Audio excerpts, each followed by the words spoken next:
Okay, I'm back again. I don't know what happened there. I was in full swing and the streaming suddenly cut out and then it came back on. So I was still here, but everyone had left and it seemed like no one could hear me. So I just had to start again. But anyway, it was going really well up until then. I'm just going to carry on. Because I really want to get through this deposition reading. So let's bring it up again. And I will carry on where I left off. And hopefully people will see this as that I've gone live again and join me again. So I think my I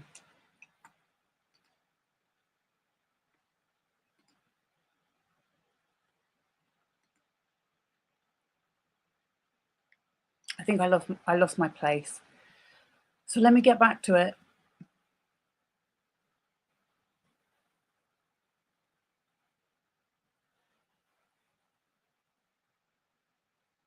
I will be right with, do not worry. I swear to you that these issues I have are not just down to my incompetence. I have a really dodgy laptop. And sometimes it malfunctions. And that's what's just happened.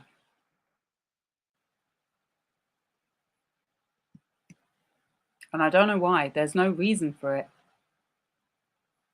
It just plays up when it feels like it. And then I went live again and I didn't realize I had lost my place. So I will be right with you.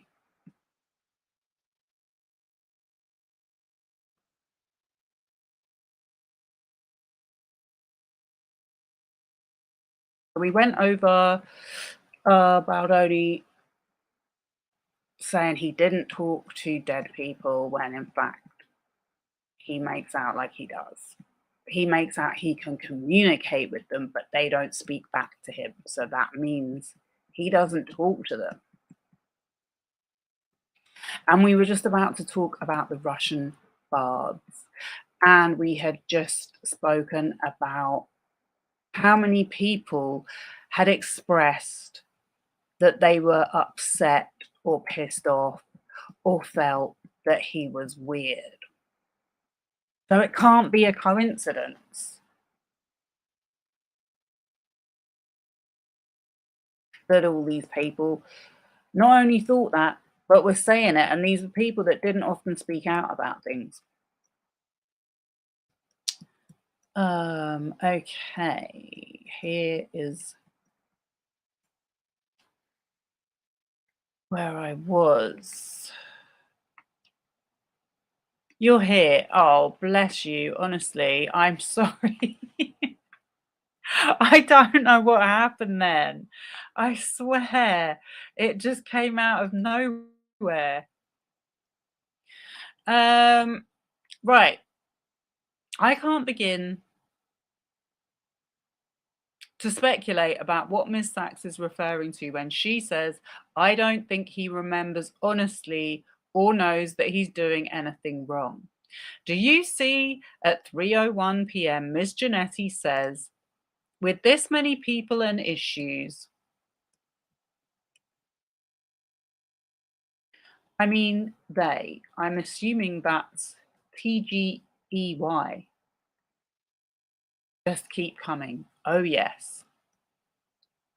And then Miss Sachs replies, him and Jamie have a way of making women and some men feel like shit. Do you see that?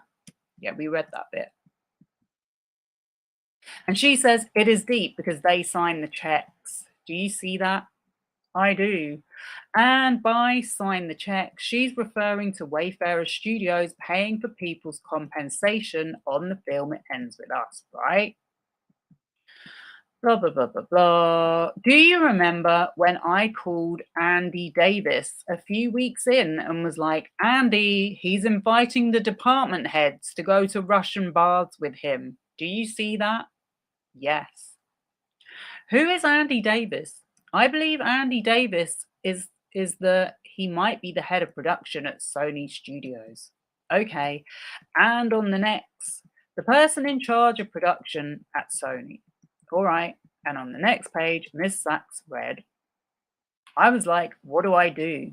He was like, you have to tell him he can't do that. Everybody has something weird, uncomfortable, and bad to say. Do you see that? Yes.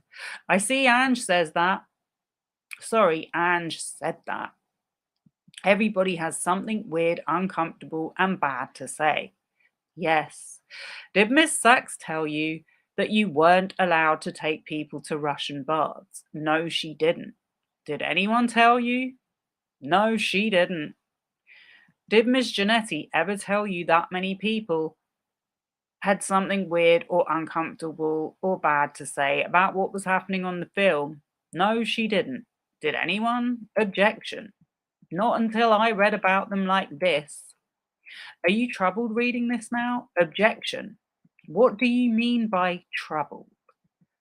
What would you have done if you had been handed this text chain on June 15th, 2024, between Alex Sachs? Alex Sachs was the producer on the film, right? Yes. And Ange Janetti was the executive in charge. Executive in charge for Sony. For Sony. So if you had known on June 15th, 2024, that in Ms. Janetti's view that everyone has something weird, uncomfortable, and bad to say about what was happening on your set, what would you have done? Objection. On June 15th, the movie was already finished. And I believe anything that's referenced in this text exchange, if I'm not mistaken, either happened before the movie began, as it relates to what you said about Christy Hall, or in pre-production. But I could be wrong. So yeah, that was what I was saying. The actual period of time they filmed this movie wasn't even that long. I think it was like just over 6 weeks in total, but it seems like a lifetime. What would you have done recognizing that on June 15th, 2024, if you had seen this? Objection. I can't speculate to what I would have done on June 15th because I didn't see it. Would it have changed anything about what you did after June 15th, 2024? I can't answer that. Who is Russell? Do you see a reference to Russell at 3:07 p.m.? I do. Who's Russell? Russell was our production designer. Do you see that? Miss Sachs says. Russell said when he rapped, he felt like he left a cult. I do see that. Do you find that offensive? Objection. It wouldn't be the first time people around this case have said I was in a cult. I think you testified earlier about meetings with Miss Lively that occurred in her apartment. Is that right? Yes. Is that the first place that you met with Miss Lively? The first place? It was in the same building, yes. In the same apartment building? In the building. Different room, but same building? Different apartment. Different apartment, same building? Yes. Okay. Am I done with this? Sure. When was that meeting, the first meeting? Sometime in December before Christmas. Sorry, I think it was December 22nd. And when you first met with Miss Lively, she had not yet agreed to play the role of Lily in the film. Is that right? Yes. And you had not decided yet whether you were sure if you wanted her to play the role of Lily in the film, right? Correct. You thought you did, though, right? Objection. I thought I did what? When you went to that meeting, travelled to the meeting, yes. You prepared for the meeting, yes. And you discussed the meeting in advance with certain people, Yes. Like Mr. Heath? Yes. And others? Witness nods head. And is it fair to say that you were hopeful that you and Miss Lively would reach an understanding and she would agree to play the role of Lily in the film? Objection. Yes. And at that point in time, you had made the decision that along with directing the film, you would play the co-lead role in the film. Yes. Is that the role of Ryle? Yes. And before I asked you if you were a producer and you said no, you're an executive producer. Is that correct? Okay. Sorry. Yes. Okay. I was, but eventually I wasn't. You were for some period of time? Yes. Okay. In the first meeting, along with other topics, you and Miss Lively discussed your families. Is that right? And at the time, Miss Lively was pregnant. Very pregnant, yes. She was soon to give birth, yes. And that would not be the first time. Miss Lively had children already, right? Yes, they were all over the apartment. And Miss Lively was pregnant with a boy. Is that right? Yes. And the two of you discussed certain things about Miss Lively's baby. Objection.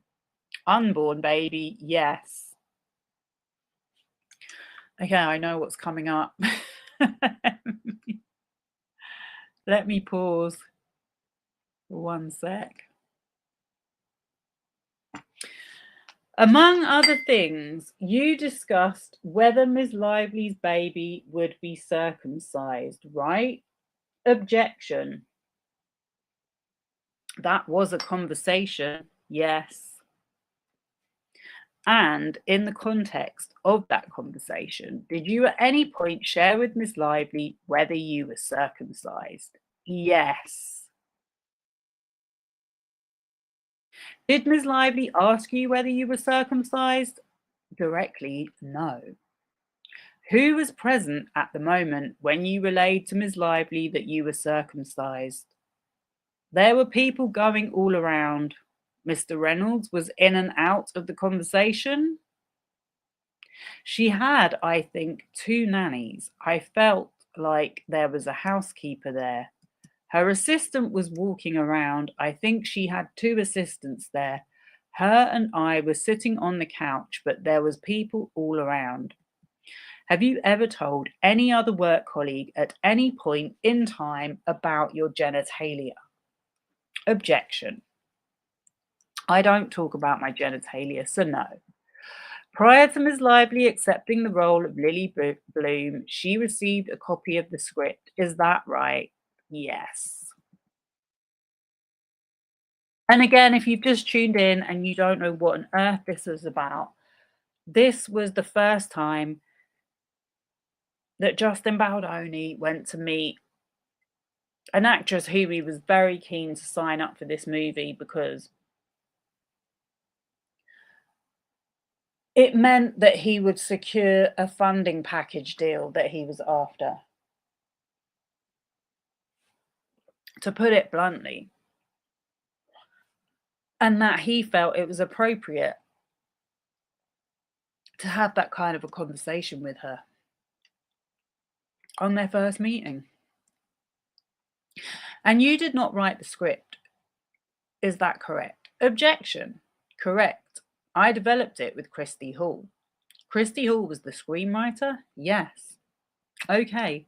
Do you recall when the script was sent to Miss Lively? I assume before the meeting. Do you know whether the script that Miss Lively received before the meeting and prior to when she accepted the role of Lily Bloom was the same script that was used once you started shooting? It certainly was not. Okay, did you have an understanding prior to the start of production whether the issue of nudity or sex scenes was important in any respect to Ms. Lively? Objection. Can you say that one? Repeat the question. Did you have an understanding prior to the start of production whether the issue of nudity or sex scenes were important in any respect to Ms. Lively? Objection. I knew that Miss Lively felt that the movie needed to be very sexy, but outside of that, can you repeat the question one more time? I want to make sure I answer it correctly. Did you have an understanding prior to the start of production whether the issue of nudity or sex scenes were important in any respect to Ms. Lively? Objection. Prior to the start of production, not okay. Prior to the start of principal photography, yes. Okay, and in fact, I think you know that Ms. Lively had a series of conditions or principles in negotiating her offer that related to nudity or sex scenes. Objection. I think this little bit is new,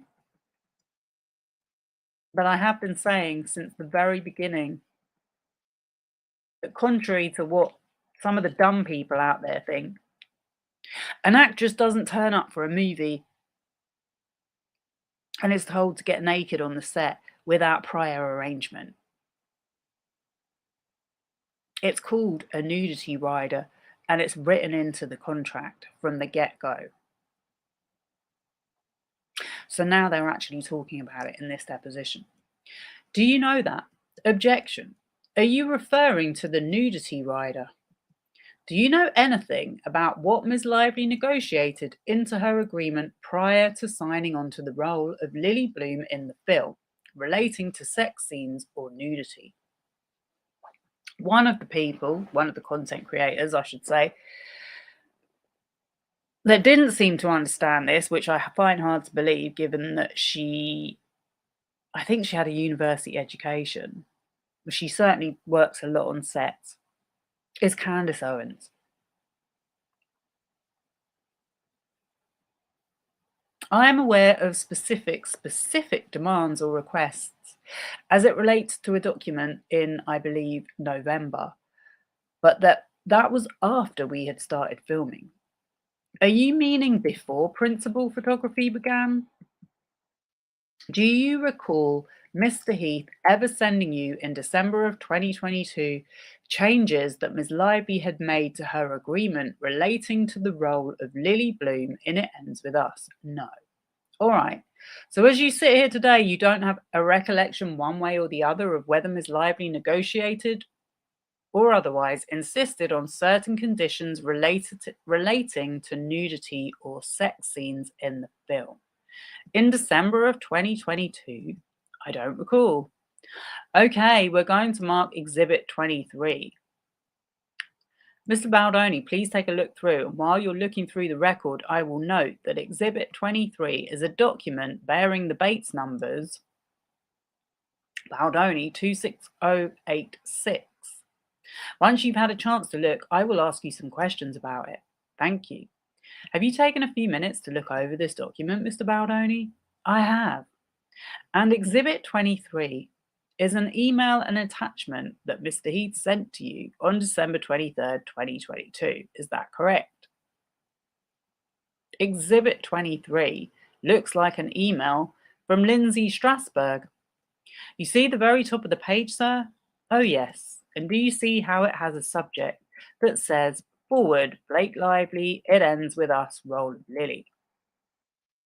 They literally sent it on the 23rd of December, the next day. That shows the level of enthusiasm they had.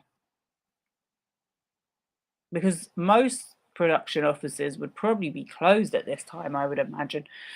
It Ends With Us, Role of Lily, yes. And that forward at the top of the page, something that, got it, I understand now. Mr. Heath.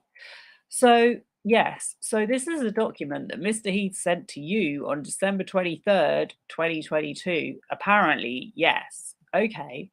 And Mr. Heath has forwarded you the markup of the agreement from Ms. Lively's team relating to the role of Lily Bloom on It Ends With Us. Yes. Okay. And in that markup, a few things. Do you notice how on the page marked 26089, which is page 2 of the agreement, there is a section that is titled Approvals? Do you see that? Um, I, I've just seen your comment about the genitalia.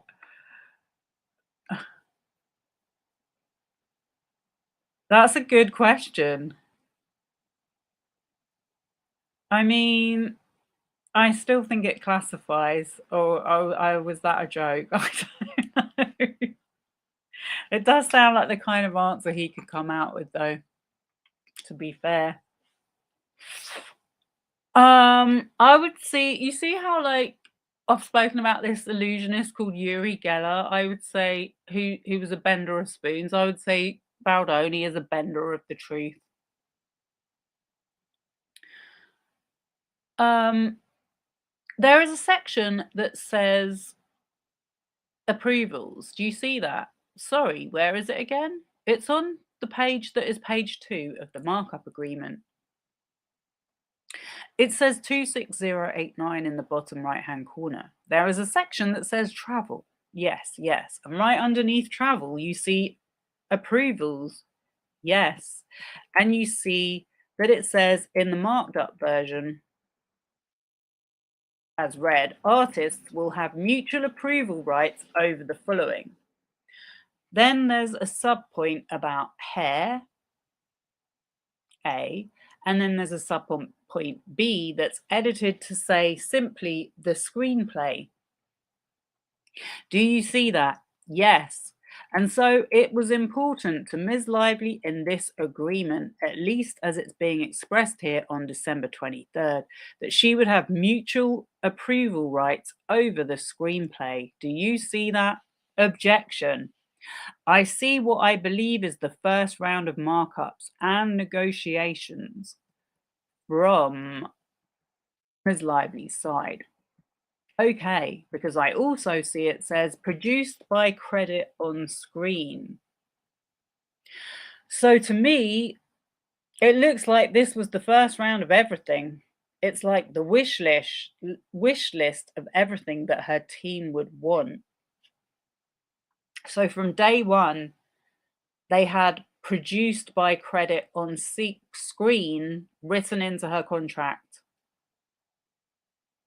That means a credit as a producer. Okay, and do you have an understanding of whether Ms. Lively's ultimate agreement with Wayfarer included mutual approval rights over the screenplay? Objection. I imagine it would.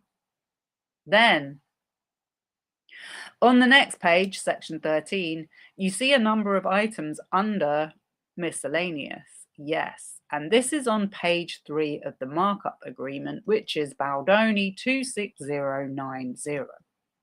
Do you see how Ms. Lively's team has written in here in subpoint A, no use of the artist's name, voice, or likeness in merchandise? Oh.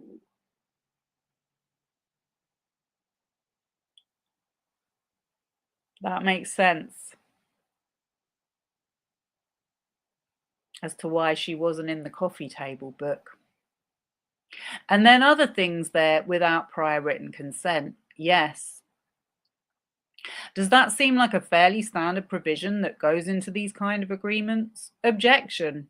I would imagine so. In your experience, is that a fairly standard provision that an actor would ask for? Objection. I can't speculate. I'm not an expert in contracts. I mean, as a co-chairman of a film company, maybe it's about time you were an expert in contracts. It's a bit late now. Something that would be important to you in one of your agreements. Objection. But I imagine now that he has signed a lot of contracts in his career. Objection. No use of artist's name, voice, or likeness in merchandising without my consent. Yes. Yes. Yes. Okay. You see subsection D, approval of press releases and statements. Yes. Is that something that would also be important to you in a film you were co-leading? I'm not sure I have ever asked for that or thought that I could have that. But again, I can't speculate. And I also, do you have the final contract by chance? I'm asking you about this document right now, sir. Do you see how in subsection E it's written in no nudity simulated sex without artist's prior written consent and negotiation, execution of a nudity rider? Do you see that? Very standard, yes. That's very standard? Yes. Okay. And you understand Ms. Lively to be asking for that as of December 23rd, 2022.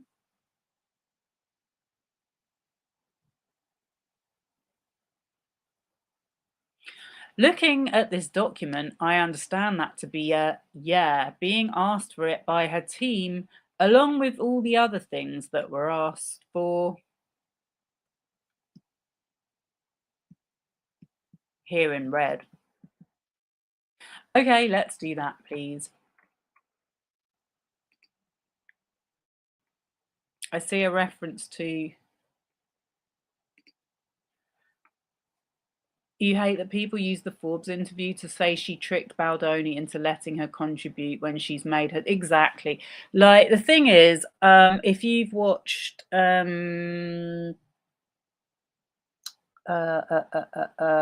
Wheatley's channel, Too Real Live. I've stopped watching it lately because it's so late. Like it really messes up my sleeping patterns if I watch his channel.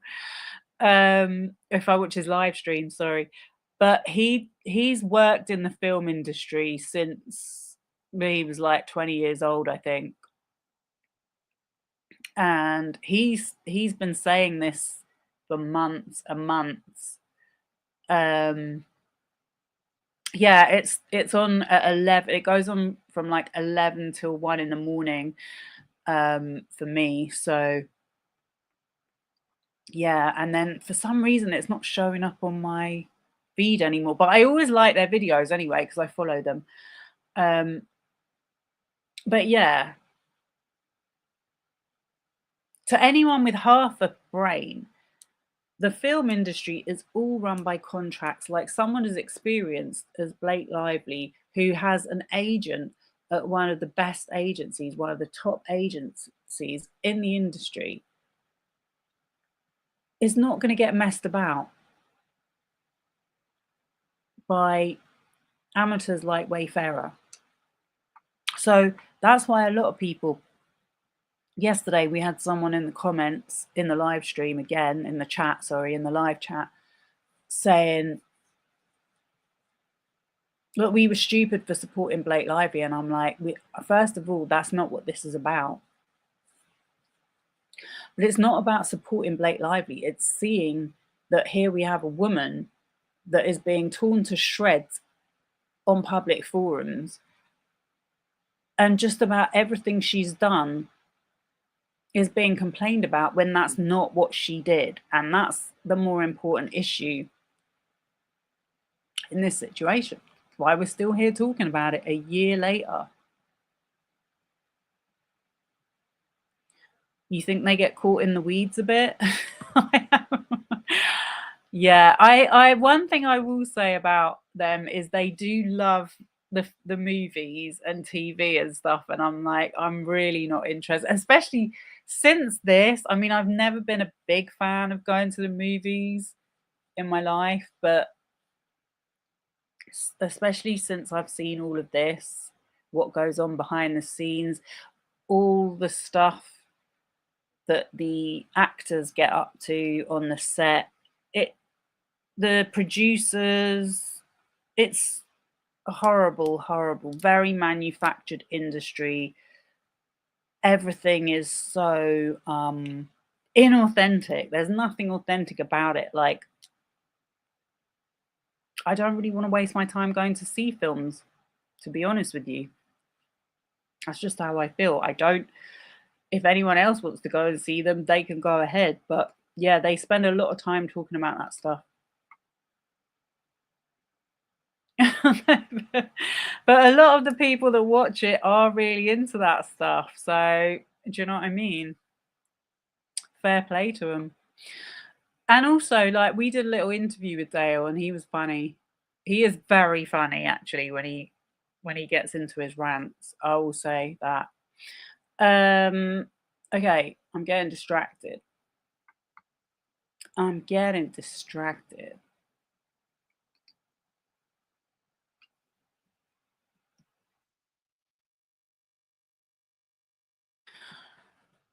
Mr. Baldoni, you've been handed what's been marked as Exhibit 24. This is an email from Alex Sachs to yourself, Jamie Heath, and Ange Janetti, with copies to others on March 28, 2023. Subject line: sex scene, nudity meeting. Yes. Have you had a chance to look at this?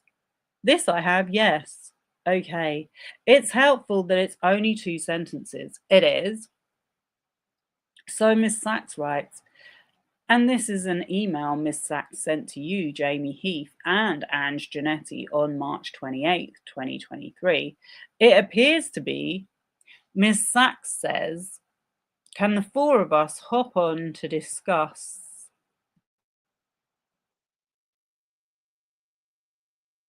the above in regard to Blake specifically in the next couple of days? Is that right?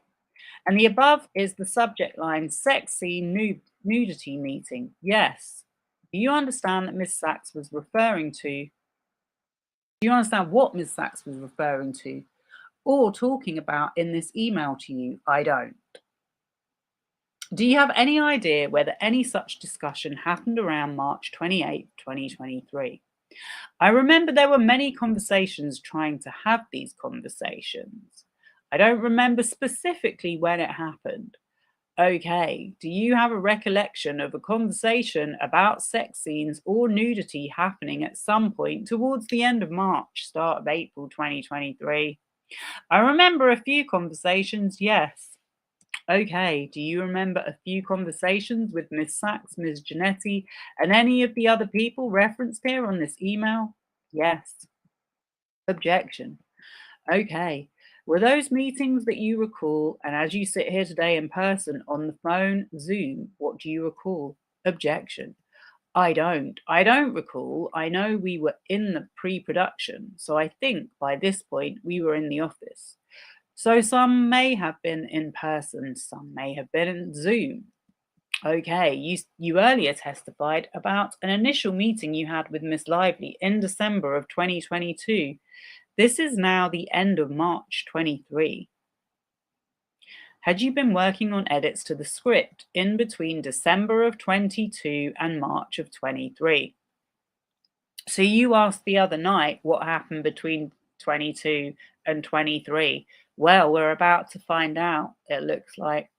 Yes, per Sony's direction. How many different drafts of the script would you estimate you had gone through between the end of December 22 and this point in March of 2023? I have no idea. If we wanted to know the answer to that question, there would be an answer contained in digital form in any program or software that you all used for managing changes to the script. Objection. I'm not a technical expert in final draft. I imagine, here he goes imagining again, it would also be in the when I gave my laptop and phone and everything to the data people for the lawsuit. Oh my God, I can't imagine what they found on there. Joking. I hope I'm not joking. What program did you use for writing or making edits to the script? Final draft. Final draft. And in that program, did you ever have occasion to go back and look at prior drafts to compare kind of where you were and where you'd been? Objection. I believe so. Yeah, I had to learn final draft. And you recall in final draft there being a function for notes and ways of indicating where changes have been made? Yes. How? To the best of your recollection as you sit here today, how do you know, looking at a script in final draft where changes had been made from the last draft? You would I have you would have, I think, the option to, like, as you type something in, it keeps what was there before, and I think it puts like a strike through it. There were stars on the side. There were stars on the side when it gets exported in the final, like the export, the final export. Wherever you send out to, yeah, because you wouldn't want it to have the strikes because that would be confusing. It would be too much dialogue. Okay, so when you edit a script in this program and then you send it out for other people to review, the way that I would know if I were reviewing your new draft where changes have been made is that there would be stars. Objection on the side. Objection. Correct. Why is he objecting? She objecting to that? Maybe we're about to find out some more of his shenanigans. But one example of that, and this will be Exhibit 25, Mr. Baldoni, I'm going to say this now before handing this to you because this is a script of the entire movie. I am not, you don't want me to read the whole script? I'm not going to ask you to do a table read. There you go. Thanks.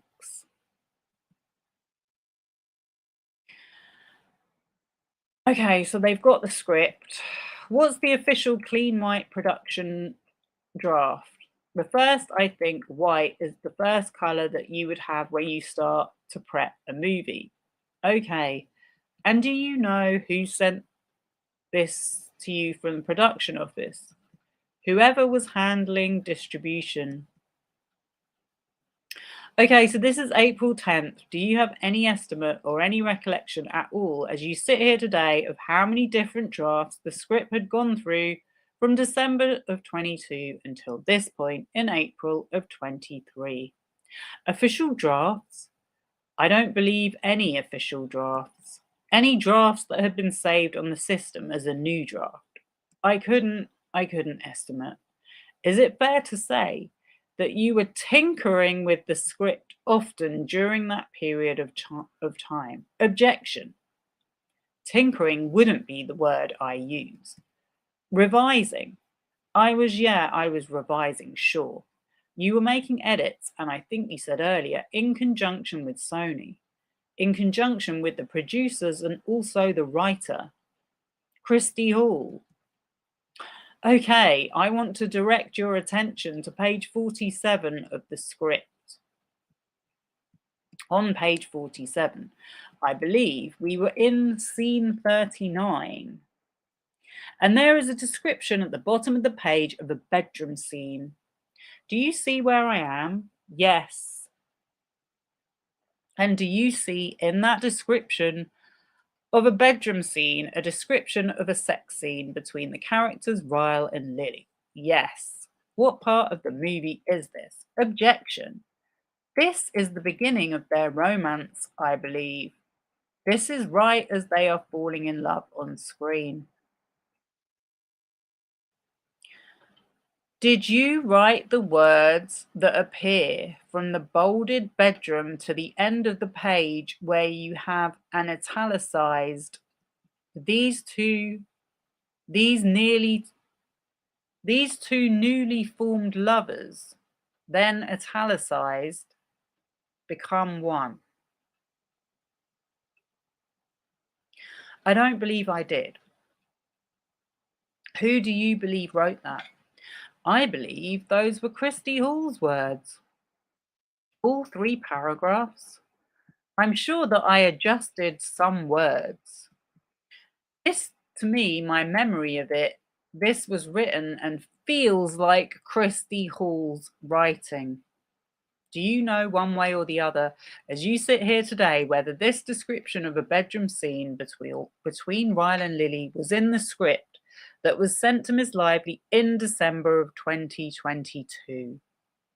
My recollection is that many of the intimate scenes Colleen Hoover said there was 2 or 3 max were worked on since that first draft that Ms. Lively had. So that would be a no with respect to the scene. Objection. I don't know specifically this scene if it was in the script or not. So your recollection is that many of the intimate scenes were worked on since the first draft sent to Ms. Lively in 2022, but you're not certain whether this was one of those scenes. Objection. No. I believe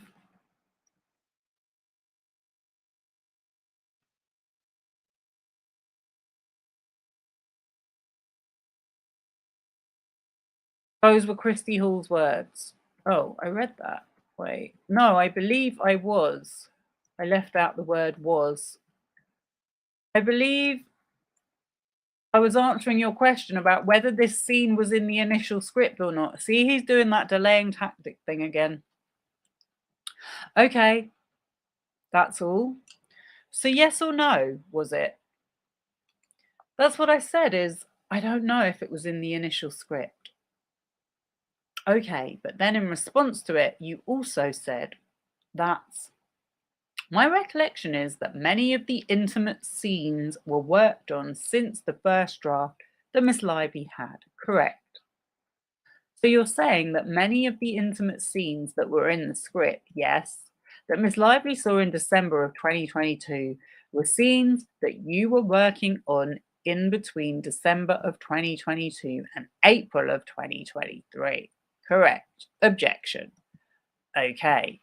Were you working on those scenes with Miss Lively at the time? No, I wasn't. Okay, you were working on them with Miss Hall? Miss Hall, Alex Sachs, Andrew Caloff, Ange Janetti, Jamie Heath. Okay, if you turn the page, one page to page 49, you see scene 42, Boston Grace Hospital, hallway, neurosurgery floor. You see that? Uh-huh. And do you see a discussion of a scene at the hospital when Lily comes to see Ryle? Yes. And there is an exchange there in the dialogue where Lily says, "Hello there, doctor." Ryle says, "Hey, I didn't expect to see you today." And Lily, coy sexy, says, "Yeah, well, I think I need a physical. Maybe you can help me out." Do you see that? Yes. Did you write that? I did not. Who wrote that? This was specifically an idea that Christy Hall had when we were meeting together over 2 days in my office at Wayfarer. I'm just wondering whether Christy Hall has been deposed and whether it's been released on the docket today. I can't remember whether she did or not, but I really want to hear her version of this. Did you think it was a good idea? I think I did at the time. That's probably why it's in the script. Did you ever change your mind about that? Change my mind about putting it in the script, or that it was a good idea? That it was a good idea. I'm not sure. I don't believe Ms. Lively liked it, and so then we took it out. Is there anybody else who didn't like it? Yeah, remember yesterday I showed a text exchange between, it might not have been yesterday, it might have been another day, but I showed a text exchange between him and Colleen Hoover where he was specifically referencing rewriting scenes with Blake Lively, and it was in April of 2023. And he said, and Colleen Hoover had already said to him, look, women want to have things left up to the imagination. And he said, yeah, Blake Lively doesn't want to make it raunchy, and I agree with her. That's what he said. Those were his words. I'm not sure. I don't believe Ms. Lively liked it, and so then we took it out. Is there anybody else who didn't like it? I don't recall. I feel like it made the script because people liked it that were I was collaborating with. What did you like about this? Objection. About this scene? About that dialogue? Oh, well, I can't comment on the dialogue. The dialogue is much of dialogue like this is always a work in progress. Until an actress says it out loud, you don't know if it works. But to your, oh my God, here he goes with one of his super long answers. A 6 minute answer he gave before. But to answer your question, specifically, there was a request from Sony to add more sexy to the movie. And we were constantly looking for ways to do it. That also fit into the budget because we had location constraints, time constraints. We could only be in certain places at certain times. As I remember, this specific instance was a little bit of the tail wagging the dog because we were having to pay a lot of money to rent out a hospital and there weren't enough scenes to shoot in the hospital. And so, as producers do, could this be why you were taken on as an executive producer by any chance? And so, as producers do, and as the director does, we are trying to figure out how to give the co-studio the notes that they want, which are, as an example, adding a sexy scene to help their relationship, and also the budget constraints of having enough to shoot in a hospital. That makes zero sense. So when you put those two things together, I believe Christy had a great idea of like, oh, maybe there is like, maybe she should play doctor, Let me just try and understand this guy's logic. I'm trying to whiz through this as quickly as possible, but he's saying they paid so much to hire the hospital as a location that they thought it would be a good idea to put some more sex scenes located at the hospital, and so she could play a cosplay as a doctor. I think that's what he's trying to tell us. At the exact time that he's agreed to make it a PG-13, that he's telling Colleen Hoover, I was scared to take the movie in a different direction because I thought your readers only like sex. And she's like, no, they don't. That's not what they like. I found out Johanna is her literary agent. She said, Johanna likes me to put a bit more sex in there. But really, I know my readers and they like to leave it up to the imagination. And it's weird being in the theatre watching sex. That's what Colleen Hoover and him were having a conversation about. But yeah, he's here telling us he's putting another sex scene in so they can make the most of the expensive hospital location. And as I often did, she's a woman. She's a brilliant writer. I'm not going to argue with her of what is sexy or not, because I wanted this to be from that gaze anyways. So I thought it was perfectly fine. It will only also add that we were also constantly going back to the book to figure out how to adapt it in a way that made Ryle and Lily's relationship more sexual and Atlas and Lily's relationship more romantic. Because we wanted them to be two very different situations. So there was a lot more talk about making sure there was more Ryle and Lily, because in the book, by the time they get together, there is a lot more sexual interaction between the two, and we just didn't have nearly enough in the movie. I might argue that it would be the other way round. What do I know?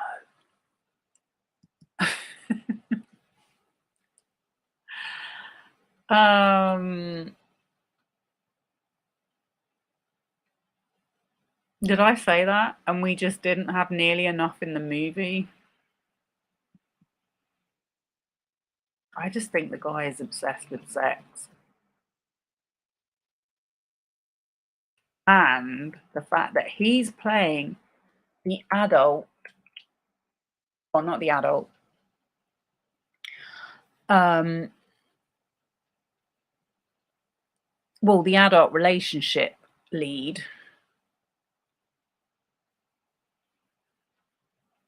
He wants his part to be having more sexual interaction.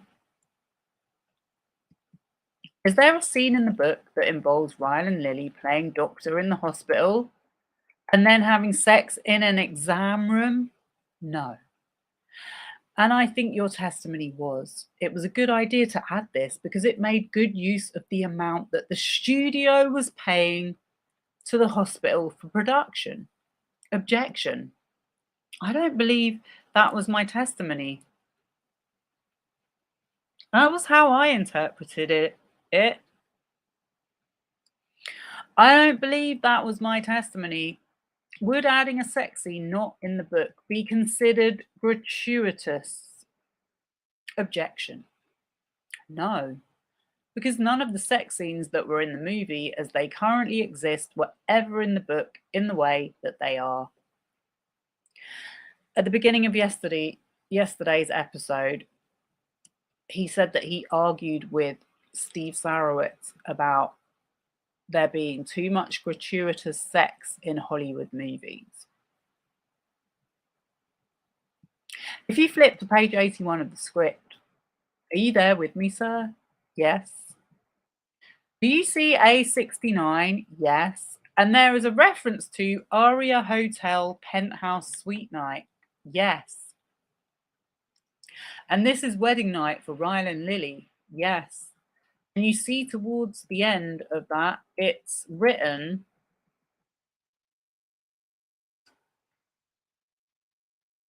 let me check my comments section. I'm so curious what Hall has to say. I feel like Justin was really stressing the sex scene, so she wrote it in. Do you know what? Maybe a week or so ago, I might have given him that benefit of the doubt, but now I'm at the point where I don't trust a word out of his mouth. And also, I have this picture in my head of a notebook that he wrote his own notes in about the sex scenes to show the intimacy coordinator,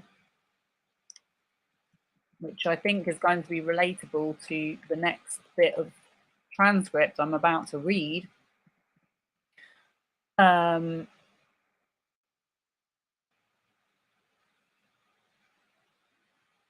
Yeah, so I think it was him, and especially like that little bit of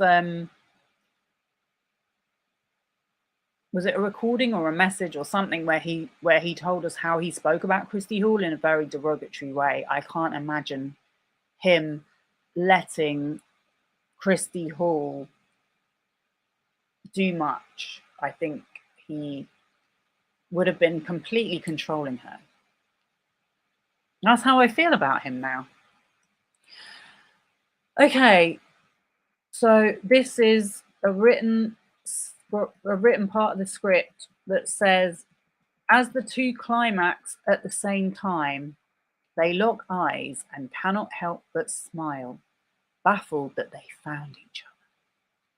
Yes, whose idea was it to add the two climax at the same time? Christy Hall. When did she communicate that to you? We did it. We were writing together. We were in a room in my office. We were specifically working on a lot of the sex scenes. And what did? Sorry, go ahead. And we were writing a movie that was filled with romance and lust and intimacy and sex. And again, sorry, Justin, I thought this movie was meant to be about empowering survivors. That's what you said in your promotional marketing campaign. And again, these are all outlines, right? So a script has far less description than a book. So you have It Ends With Us, which has a ton of pages and very detailed descriptions of various scenes so that you can paint the picture in your mind, and all writers do. Which I learned a lot on this process, is you have to give some sort of outline so that as you're reading the script, you have an idea of what's happening. Really?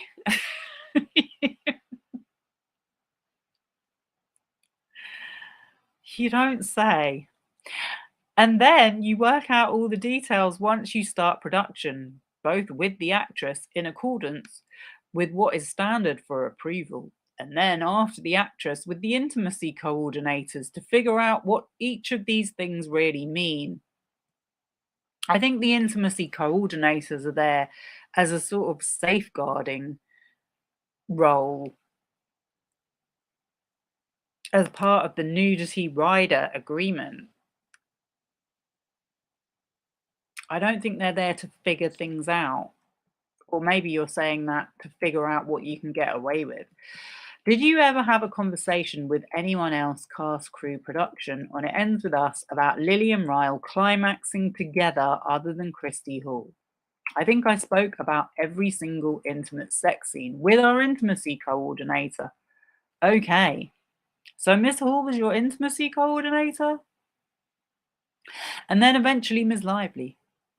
So, by the way, the intimacy coordinator has just had her deposition filed onto the docket. I read it earlier. She's got something to say about this exact moment, but I'm not going to bring it up right now. Okay, and then Ms. Lively, yes. Do you recall having a conversation with Ms. Lively about this specific line here? I don't recall it being about this specific line. Do you have any recollection of having a conversation with Miss Lively about the scene in which you discussed, here we go again, you and your wife, objection. I remember a conversation not discussing a scene where I brought up my wife, yes. And what do you recall bringing up? The day before I had a meeting with the intimacy coordinator to go over ideas for all of these scenes, I wrote down a bunch of notes from that meeting. The following day, I had a meeting set with Ms. Lively to specifically talk about the sex scenes. That was the actual point of the meeting. In that meeting, I read through and walked through the notes that I had discussed with the intimacy coordinator. One of them was an idea that had come up where Ryle and Lily were making love. Lily had climaxed or had an orgasm, to speak frankly here, and Ryle did not.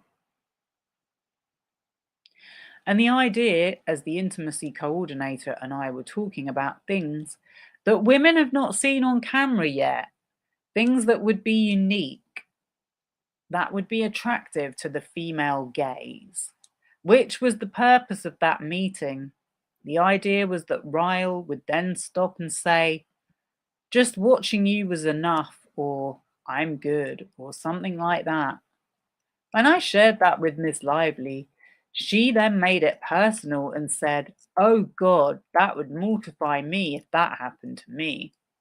To which I then responded, as one does, because when you're two grown adults with children who are married, in the context of talking about sex scenes with a movie that you're making with a person who is understanding that there are going to be sex scenes in a book based with a lot of sex in it, the only thing you really have to share are personal experiences. So I said, oh well, some of the most beautiful moments have been when that's happened with me and my wife, and that was it. So you were interested in shooting the scene from the female gaze. I was interested in shooting all the sex scenes from the female gaze. Did Ms. Lively have a female gaze? I would imagine so if she's a female. Did you believe she had one? Of course. Did you believe That gaze was important in incorporating ideas about how these various scenes should be shot. Objection. Absolutely. That's why I incorporated all of Ms. Lively's ideas without hesitation. And it's your testimony that when you say Ms. Lively said she would be mortified, that you believe she was referring to, if that happened to her, were her words. If that happened to her in her personal life, yes, it was a personal comment.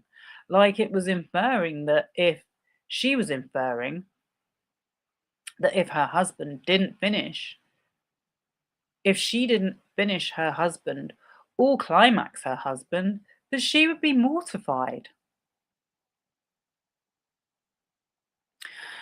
That's what she said. So she said, "Oh, that would mortify me if it happened to me." You see how he is using inferring? I'm really starting to notice this now.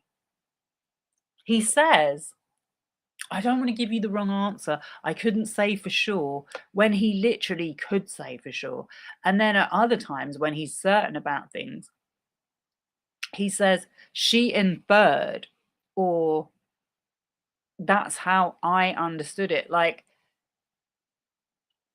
yeah, I really noticed that. He's dead set on understanding what she meant with her own words, is what I'm trying to say here. Your recollection as you sit here today about a meeting that occurred in April of 2023. Objection. I would imagine that's the date. Okay, your recollection is that you specifically, and that's almost the exact day that he was texting with Colleen Hoover. Okay, your recollection is that you specifically recall Ms. Lively saying about herself personally she would be mortified if the events described in the scene happened to her in her personal life. Objection. Yes. That's why I then shared what I shared. That was a very normal thing for Ms. Lively. You are two adults, two professionals having a conversation, and one of the only things you have is your personal experience. So I didn't think anything of it. Did you ever tell Ms. Lively that Christy Hall was working with you on drafts of the script in April of 2023? My recollection, bless you, my recollection is that Ms. Lively was on spring break and I don't think we were in that much communication, but I don't know. So you don't know if you ever told Miss Lively that one way or the other. See, when he said that she was on spring break, I was like, they were flying on her private jet because the strike was starting, the writers' strike was starting, and Colleen Hoover had said, "Oh, I didn't realize it was happening tomorrow," or something, because she hadn't been kept informed on how the script updates were going. Now it's all making sense. But he puts it as, "Oh, she was going off on spring break."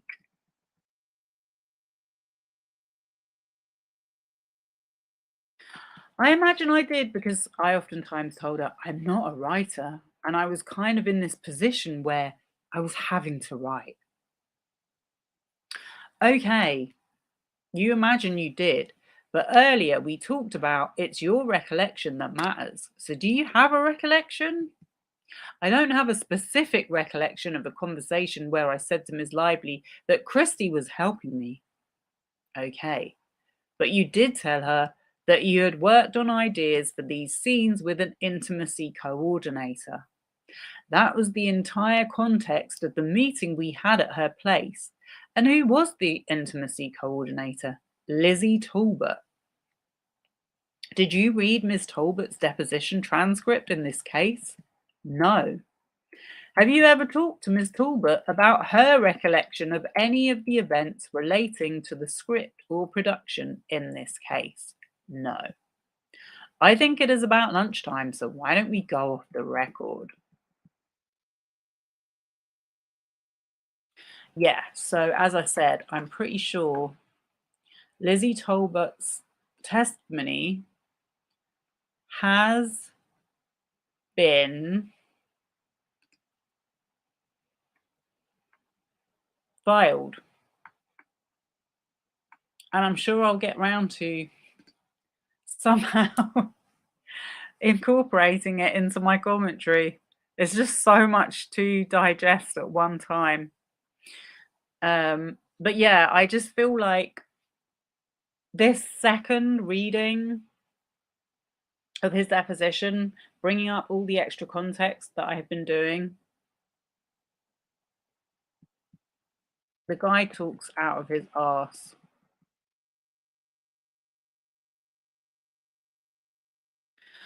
Who told you about Ms. Slate and Ms. Lively's concerns? Did there come a time in May of 2023 where you learned that Jenny Slate and Ms. Lively had made concerns known regarding comments that you had made on the set? Who told you about Ms. Slate and Ms. Lively's concerns? Ange Giannetti, Alex Sachs. Separately or together? Separate conversations. With Ms. Giannetti, was that a conversation in person? No, on the phone. Yes. How about Ms. Sachs? Phone. Oh, I've forgotten about all of this. So this is when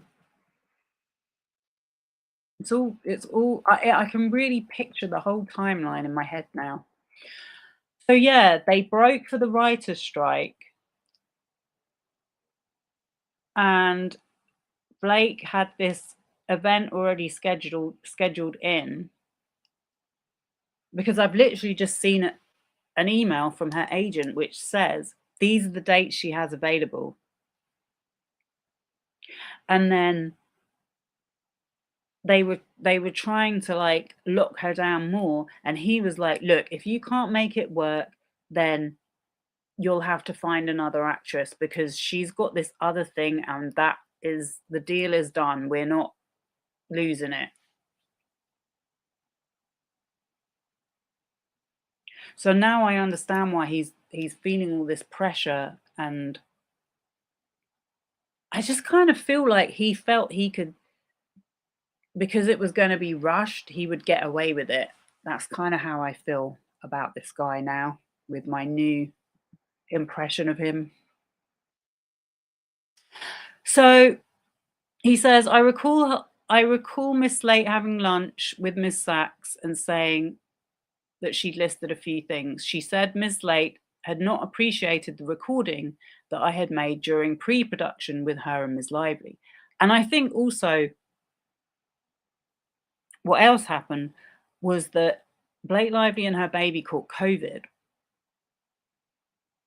So they had to shut down the production. And then there was that exchange between him and Jamie, and they were like, did you speak to Steve? And it's exactly about this, about the comments the ladies had feelings about.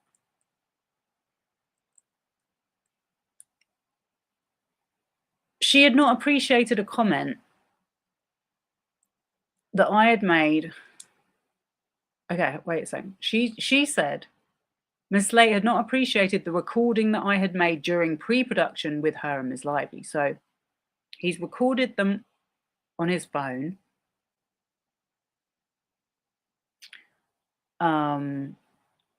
Covertly.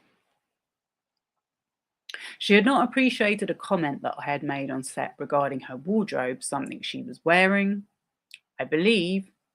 So he'd said, oh, you look sexy. I believe she also said that Miss Slate didn't like that I was interacting with the fans outside.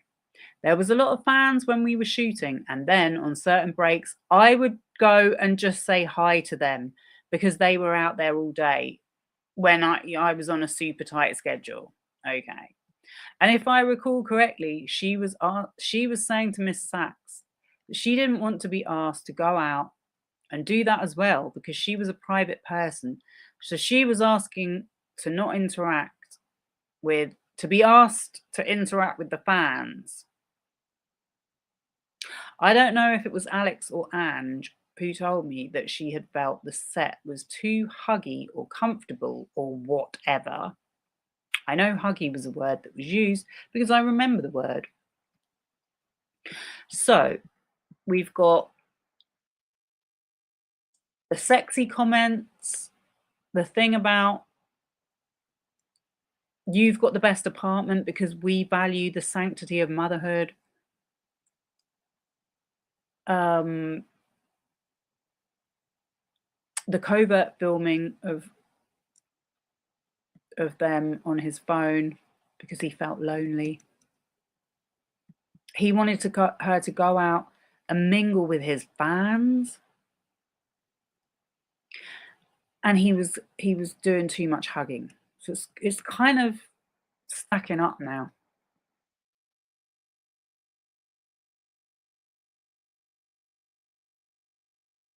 That's the best of my recollection at the moment.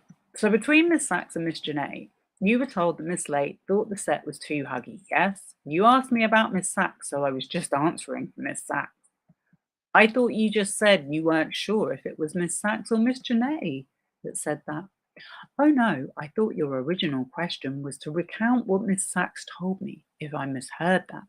That's fine. I thought you were breaking the two up. Did Miss Janetti's description of Miss Slate's concerns differ in any material respect to you? Objection. Slightly. In what way? I specifically recall to further answer with your question, it was a FaceTime with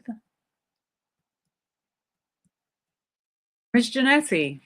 Okay, it was not a phone call. So a FaceTime with Miss Janetti. It's funny how he remembers certain things so well, but yet other things he has no recollection of. What do you recall that's different? What's different is that Miss Janetti had told me that she had asked Miss Slate if she wanted to file a report, if she wanted her to do something with it. That was not something that Alex had said anything about, to which Miss Slate said no. Miss Janetti had also said on that call that when Miss Slate had said that I had commented on her wardrobe and used the word sexy, that Miss Janetti asked if she felt it was sexual or if I was hitting on her. And she said no, it wasn't sexual. She just didn't appreciate it. That's how in my recollection, and I believe it was from Miss Janetti that I had heard that Miss Slate didn't appreciate the way that Jamie or Mr. Heath had offered to pay for her additional housing, as he was talking about the sanctity of motherhood.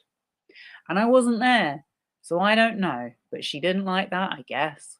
And so before, when you were testifying about what Miss Sachs had told you, you had mentioned a comment about a wardrobe. That comment about a wardrobe included the use of the word sexy, correct? And your testimony is that comment was about the wardrobe choice. I don't think that's what I said. Okay, we'll get back to your description of that in just a moment. Am I correct that in response to receiving this information from Miss Sachs and Miss Janetti, you sent a message to Miss Slate? Well, this was the first I had heard about it. Miss Slate had not come to me directly, and I felt terrible, and I wanted to apologize. But I also didn't want to burden her with that or make her feel uncomfortable. And so I thought it would be best, based on the kind of power dynamic and the awkwardness of it, to actually send it to Alex so that I didn't have to, force her to accept my apology or something. So I was just trying to be respectful. And so, yes, I sent Alex a message to send to Miss Slate. See, now I'm reading this again.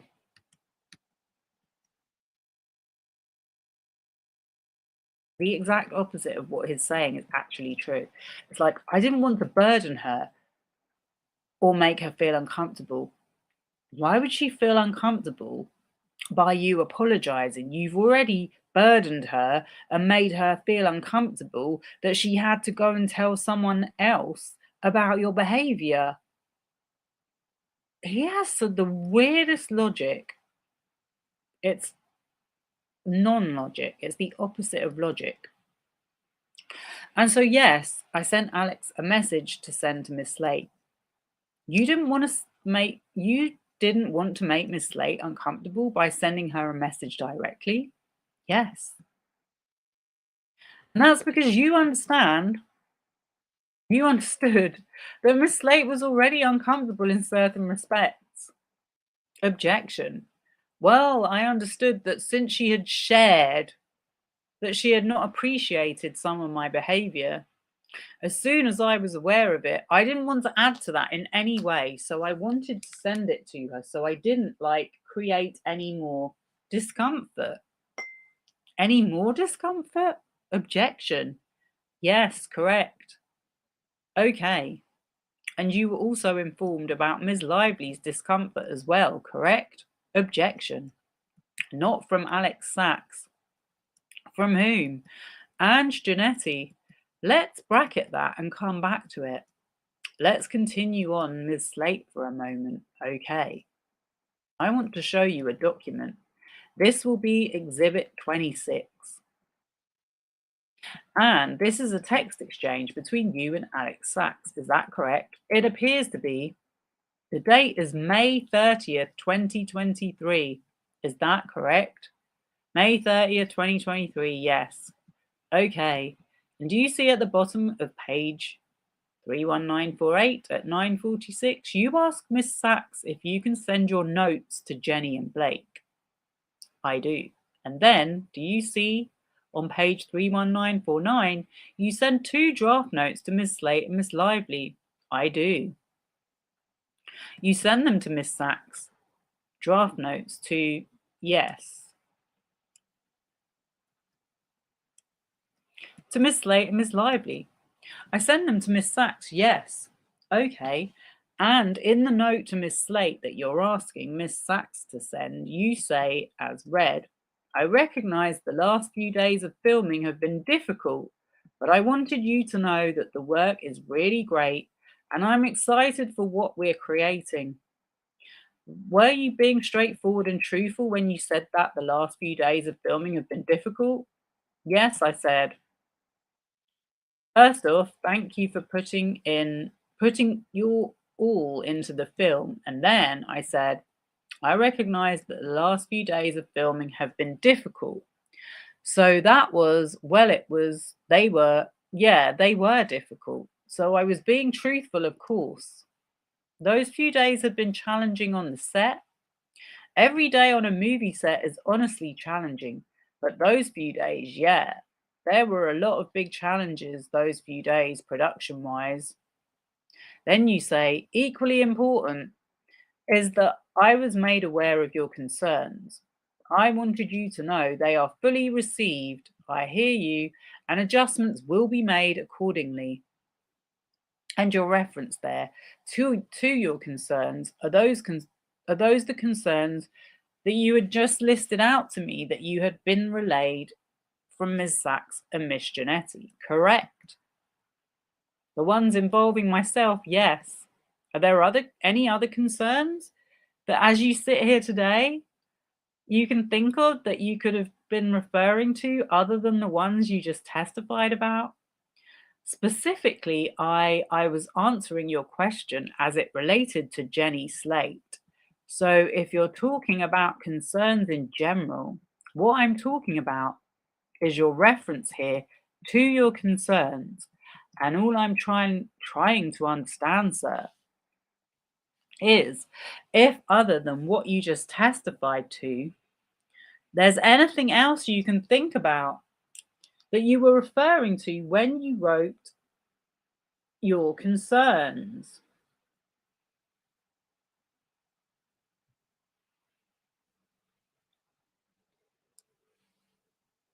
Objection. I would like to go back.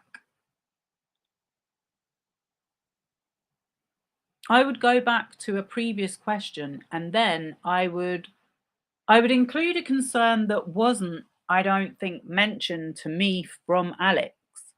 But if you're asking if I was inferring anything there, if I was inferring anything, there was an instance that happened with Miss Lively on set as well,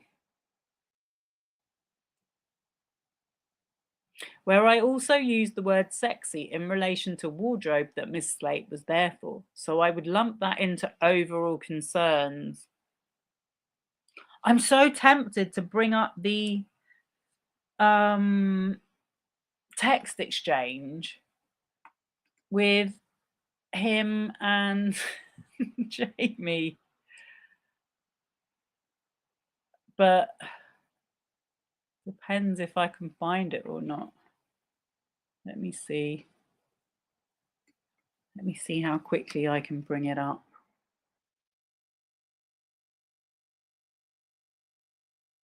I know I have it. My little filing area.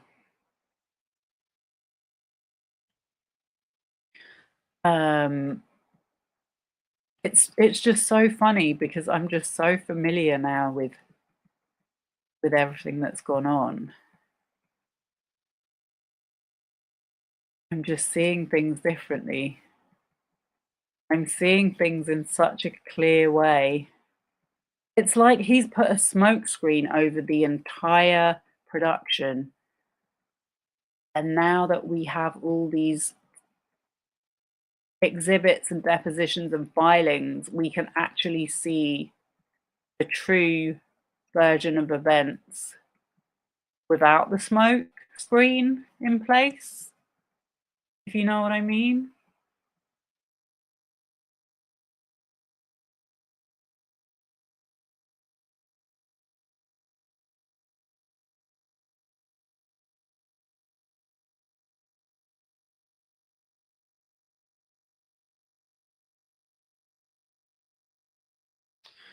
I know it's here somewhere. Here we go.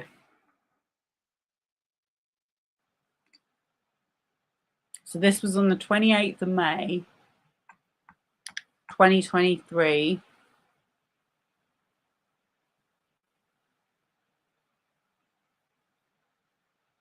So it's just taking a sec to load.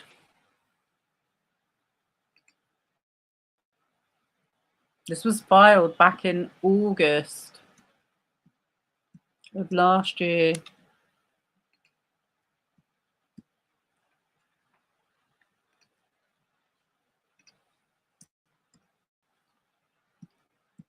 Exhibit 53.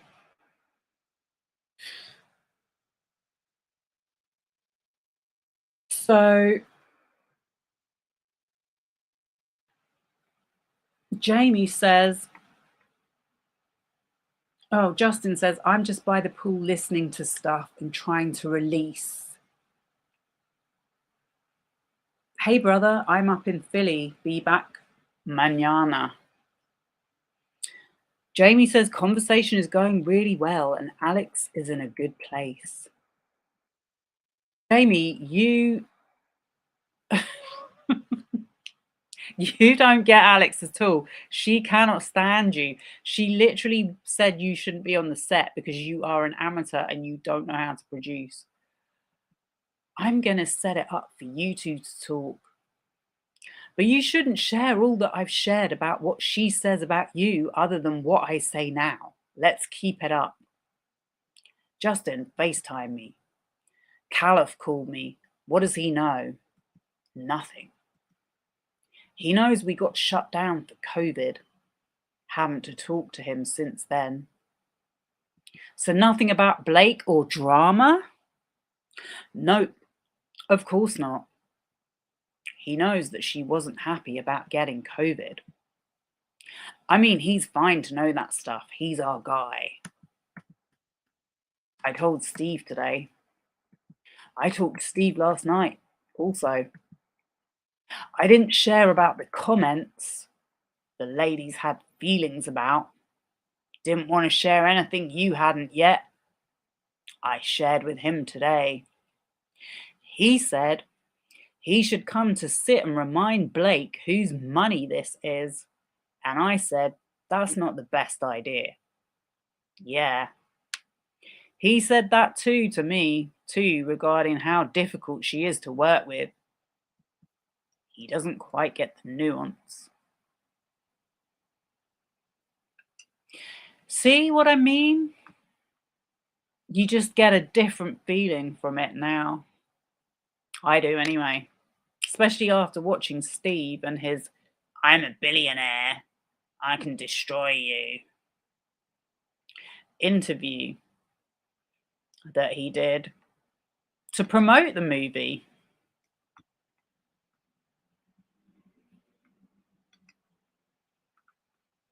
Completely undermines their arguments they resolve conflicts before Lively got her attorneys involved. Yeah. I don't know how this is going to play out in court, but I would say that it's looking pretty much how she described it in her complaint. And the Jenny Slate stuff, like, we didn't even really know too much about that in the beginning. It seems like Jenny Slate was the one that started the complaints, and it wasn't just her. It was literally everyone on the set. Blake Lively was sort of like the last one to join in.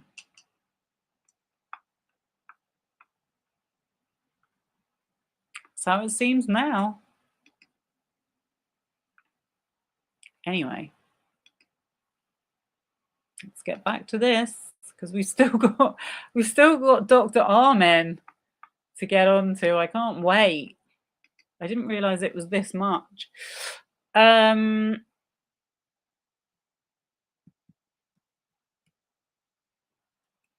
he basically said the drama, and now he's saying,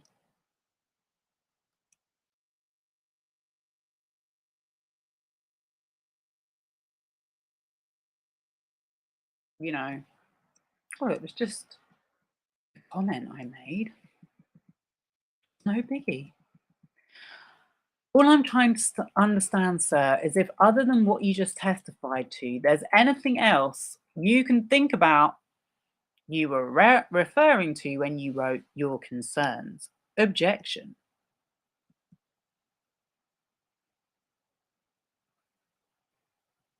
Oh, I read that bit, didn't I? Sorry.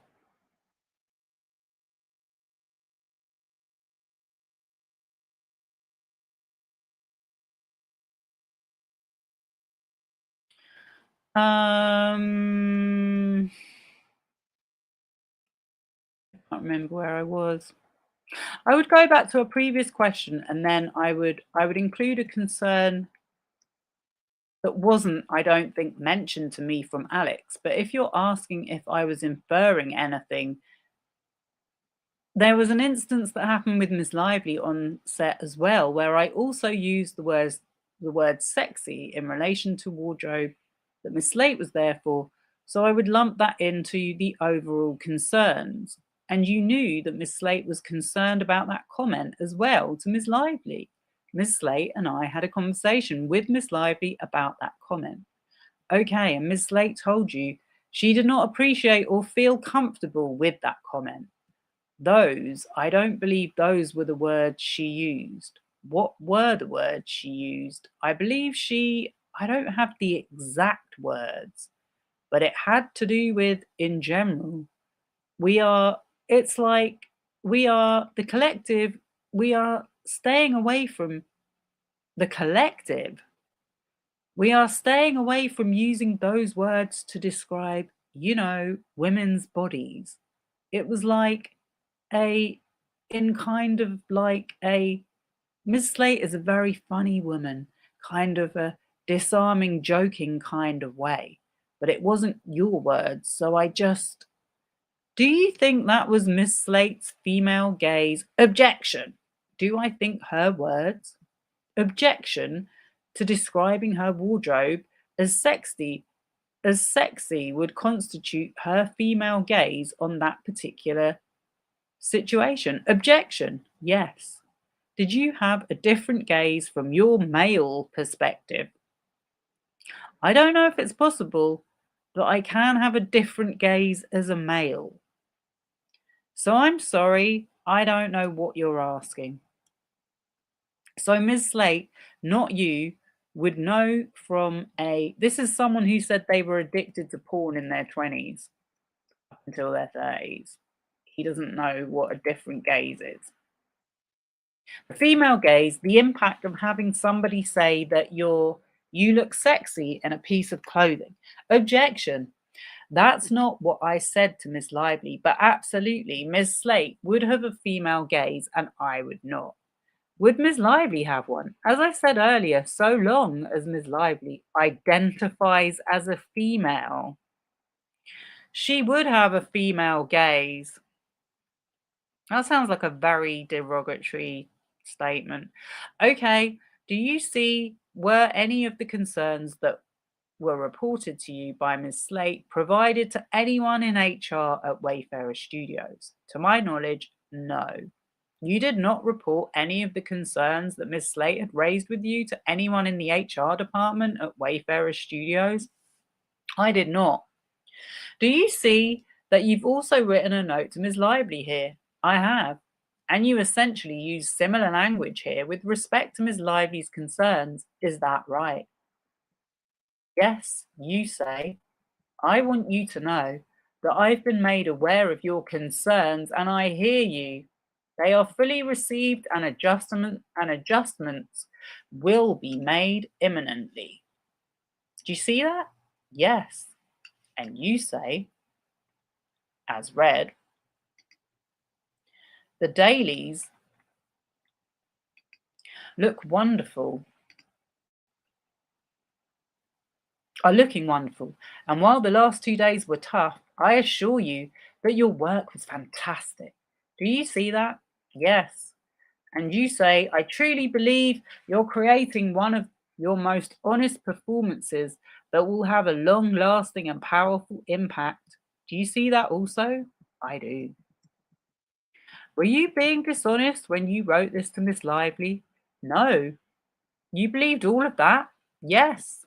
You did not believe, as of May 30th, 2023, that Miss Lively's concerns had been fabricated. Objection.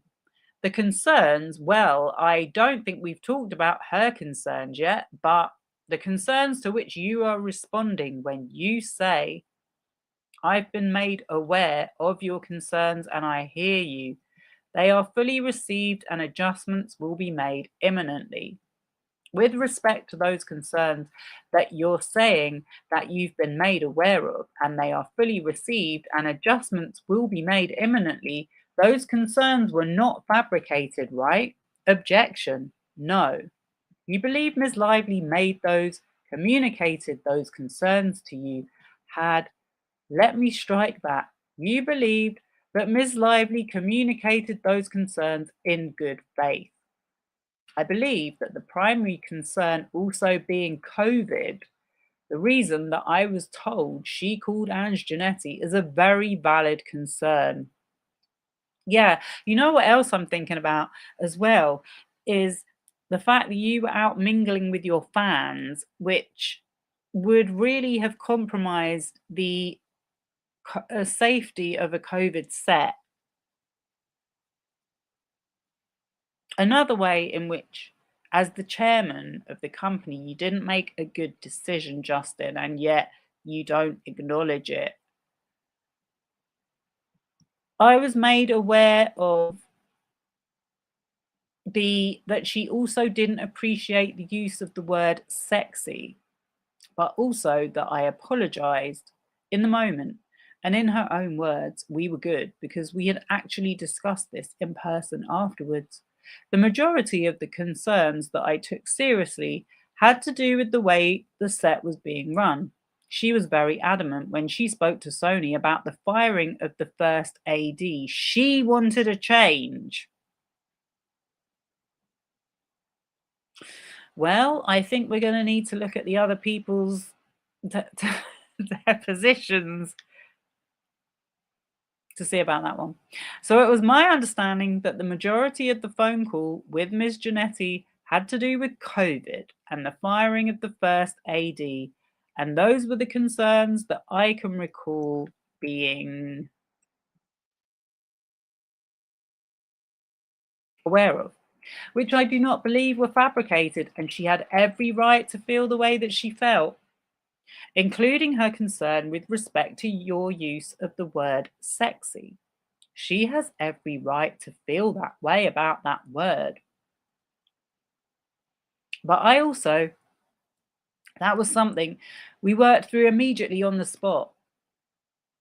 And I appreciate that, but to underscore the point, it's your testimony as you sit here today that Ms. Lively's concern with respect to your use of the word sexy, that wasn't something she made up to take control of the film, right?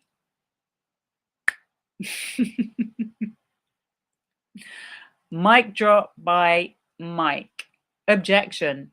I do not believe she made up the instance where I used the word sexy to describe specifically her wardrobe. No, I don't.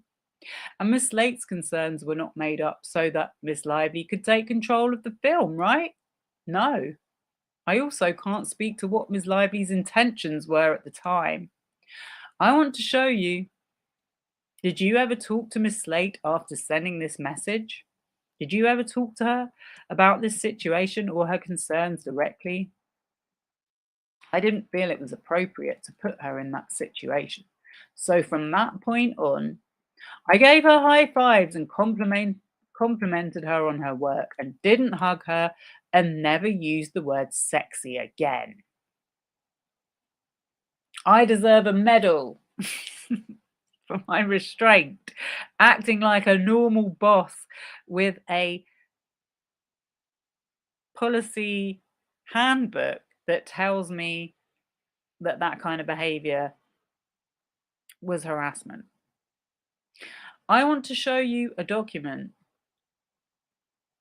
which is a text message dated May 27th between Jenny Slate and Josh Pearl. And Mr. Baldoni, I appreciate that looking at some of this may be difficult. Who is Josh Pearl, first of all? I don't know. The text that we were looking at in the prior exhibit, which is exhibit 26, and the messages that you had sent to Miss Slate and Miss Lively was from May 30th. This is an exchange on May 27th. Is that right? It appears to be. And were you aware by May 27th that Miss Slate felt, she says, I'm not scared or anything, just repulsed and deeply irritated. Were you aware that's how she felt as of May 27th? No. Were you aware that, actually, I'm sorry, I would like to correct that for the record. I don't know the date that Alex said anything to me or that I talked to Ange, so in fact, if it was the 26th, I don't want to speak incorrectly. So I don't know what I felt or what I knew or I didn't know on the 27th. It very well could have been. You might have known that she was deeply irritated by then. No, I don't know what day Alex and her had lunch. So I'm unsure what. I'm just talking about the date, that's all. You characterized before how the sexy comment was described to you, is that right? Objection. Your understanding of Miss Slate's understanding of the sexy comment as told to you by Ms. Saxon Janetti, is that fair? Yes. Objection. Okay, do you see at 10:24 Miss Slate characterizing that comment in her own words? Yes. And do you see where she says, at that point, he had made the comment to me about looking sexy, but I had decided just to try to push past it, even though it made me feel so unsettled and deeply, deeply disappointed and irritated. I do. Did you know that that's how Miss Slate felt? I didn't. How does it make you feel now, knowing that's how Miss Slate felt in that moment? Objection. Sad. You talked before about your desire to tell the story through the female gaze, is that correct? It was a desire, yes. Why did you choose a male director? Well, for some time I was actually looking for a female director. I went back and forth from the very beginning a bit, if I should direct or not. Originally, I had optioned the book to direct it. And that was the original plan. And that was back in 2019 or so. And culturally, the conversation changed very fast. And so I thought maybe I shouldn't direct it. So there was a period of time where I wasn't going to direct it. And then in the developing of it with Christy Hall and in speaking to many of the women in my life and women who do specific work as it relates to gender, I really wonder who who those women were. I sought advice. I started feeling like I was seeing the movie and what was possible. And I thought, if I could surround myself with the right team and there was actually something that I could do justice to,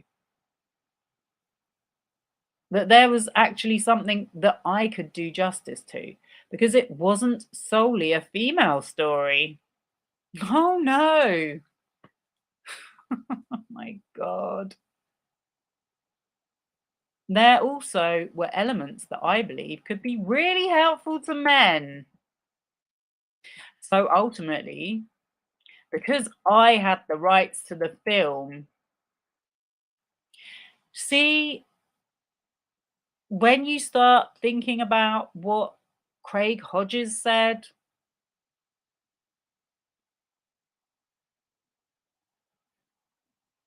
and we're going to look at Colleen Hoover's email in a minute, you just can't take Justin Baldoni seriously. So ultimately, because I had the rights to the film and it was ultimately my decision, and in consultation with friends and my wife and team, ultimately, I believed in myself enough to take on the role. You thought you would be the best person to direct this film. At the time, I did.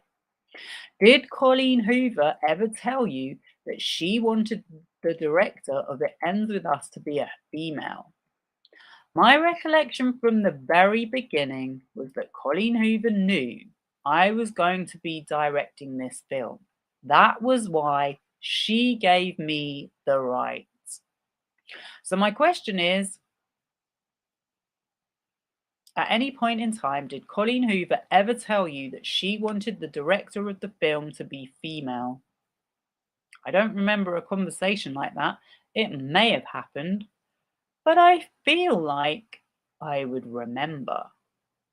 Okay, do you recall ever having a conversation with anyone where they told you maybe the director of this movie should be a female? So, what have we got here? We've got what's called a receipt.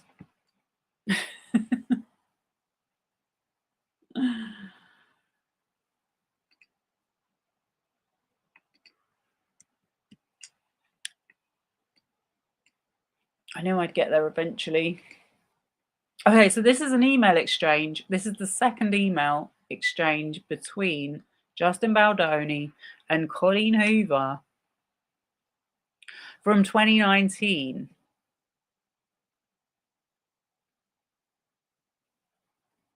Yeah, actually, sorry, it's the first introduction. So he said from the very start, she understood that I was going to be the director.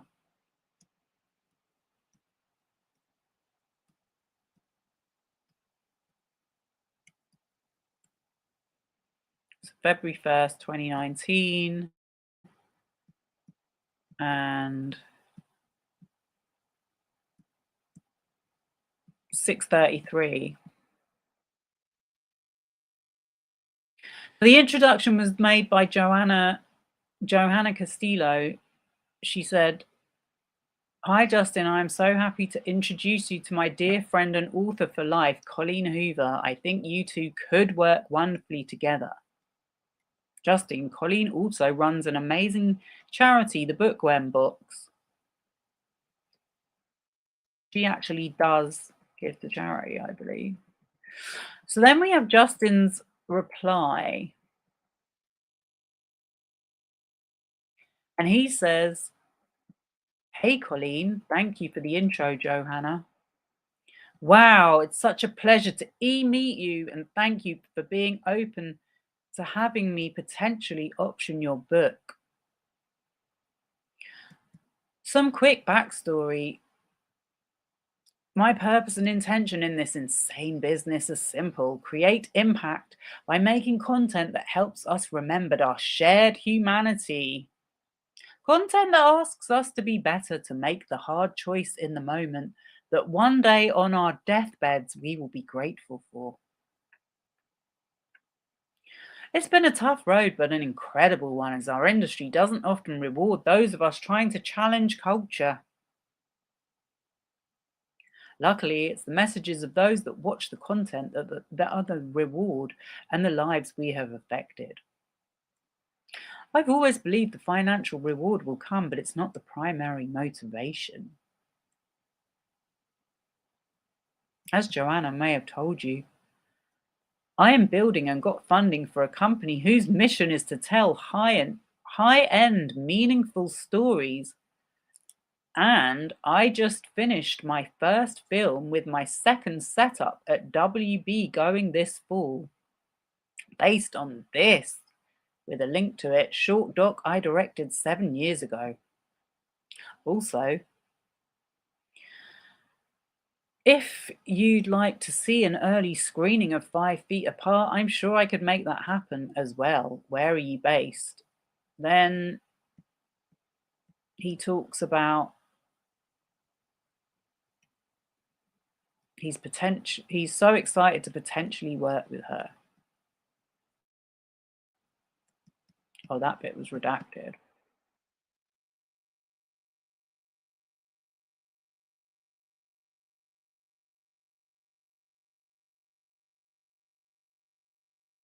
I thought there was something about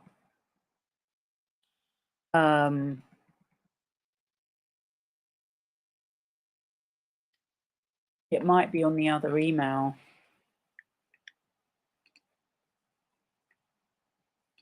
Let me see. Oh, maybe I forgot to pull it up.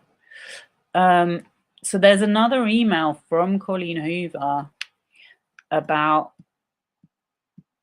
why she hasn't sold the rights to the book yet.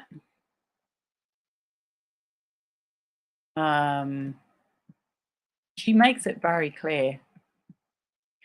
Colleen Hoover's a very clear and straightforward communicator.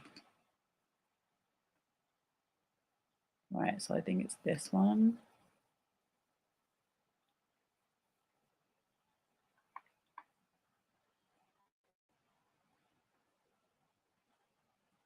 Just doing a bit of fact checking.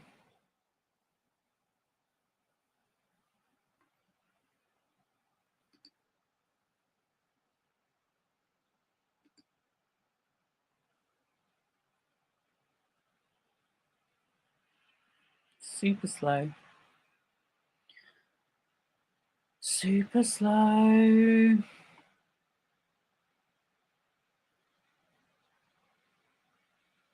Okay.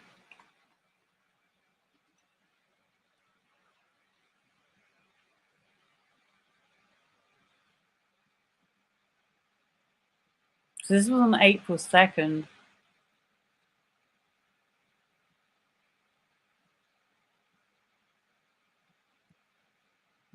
Oh. Did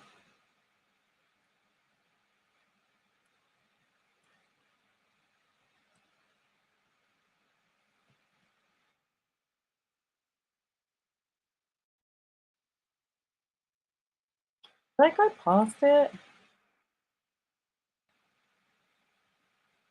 Justin's gushing about how he's read the first chapter.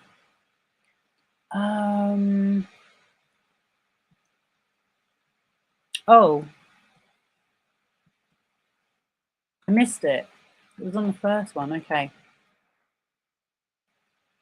So Colleen said, sorry, she said to Justin, "Hi Justin, the rights for It Ends With Us are available. I've been picky with who I sell them to, and I don't feel I've found the right fit yet.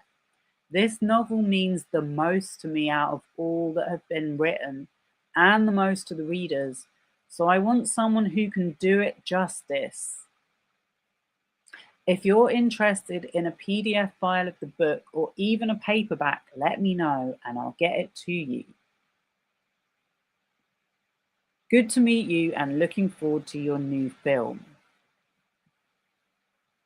Yeah, sorry, I missed that bit.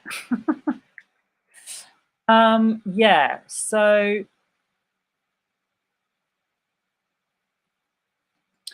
he didn't really make it clear that he had an intention to direct it in that exchange, or the next one. But anyway, that was all we had, I think, in terms of evidence. So I just wanted to show it because I think Justin thinks in his head, because he was like, this is the last film I've directed, and now I've got the go ahead with my studio, and da da da da da. Maybe that was him thinking that he was telling her he wanted to direct it. That was why I showed that email exchange. I think during the time that I was just discussing where there was big shifts culturally, yes, which is why we were looking for a female director for quite some time. Okay, but ultimately you decided you were better positioned to tell the story. Objection. I wouldn't characterize it that way at all. Oh, sorry guys. I forgot I wasn't sharing the screen anymore.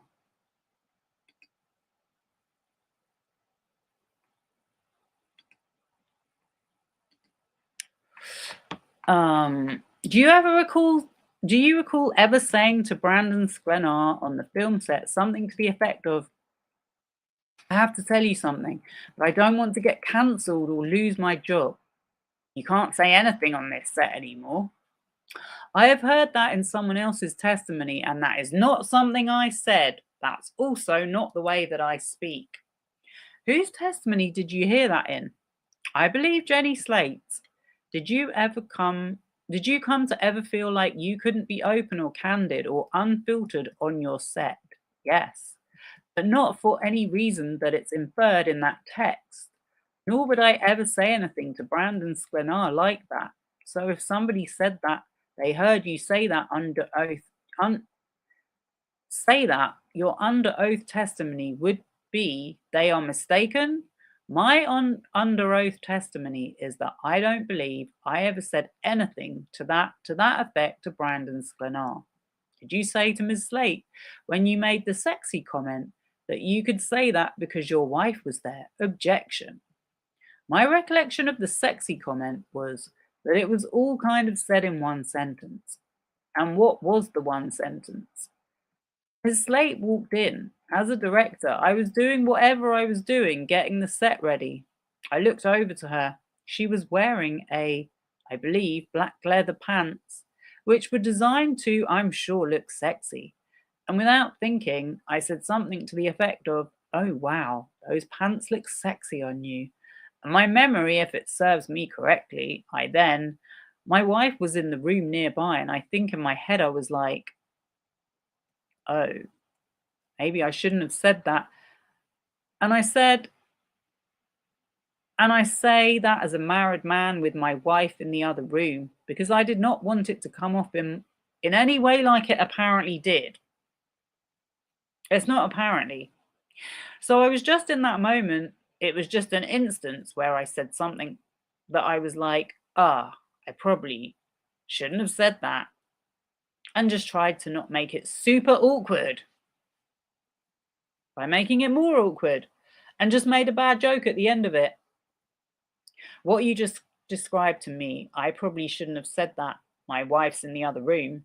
Not misogynist at all. That is the most unmisogynistic comment. Is that something you said out loud, or is that in your head what you were thinking? Well, it was like an internal dialogue. Internal dialogue? Like, it just came out. It was an instance where I said something without thinking. Okay. We're getting towards it, I think. Have you ever discussed in the context of the events of this film and what happened on set? Have you ever discussed trying to describe them as a component of neurodivergence? Objection. That being an instance, yes. And what is it about that instance that you believe is a, well, first of all, how are you neurodivergent? I just want to say for 1 second, yeah, like back in the day when I was growing up, that kind of comment that he just said was basically how I remember a lot of comedians doing their stand-up routines with those kind of jokes. Are we now saying that all of those comedians are neurodivergent?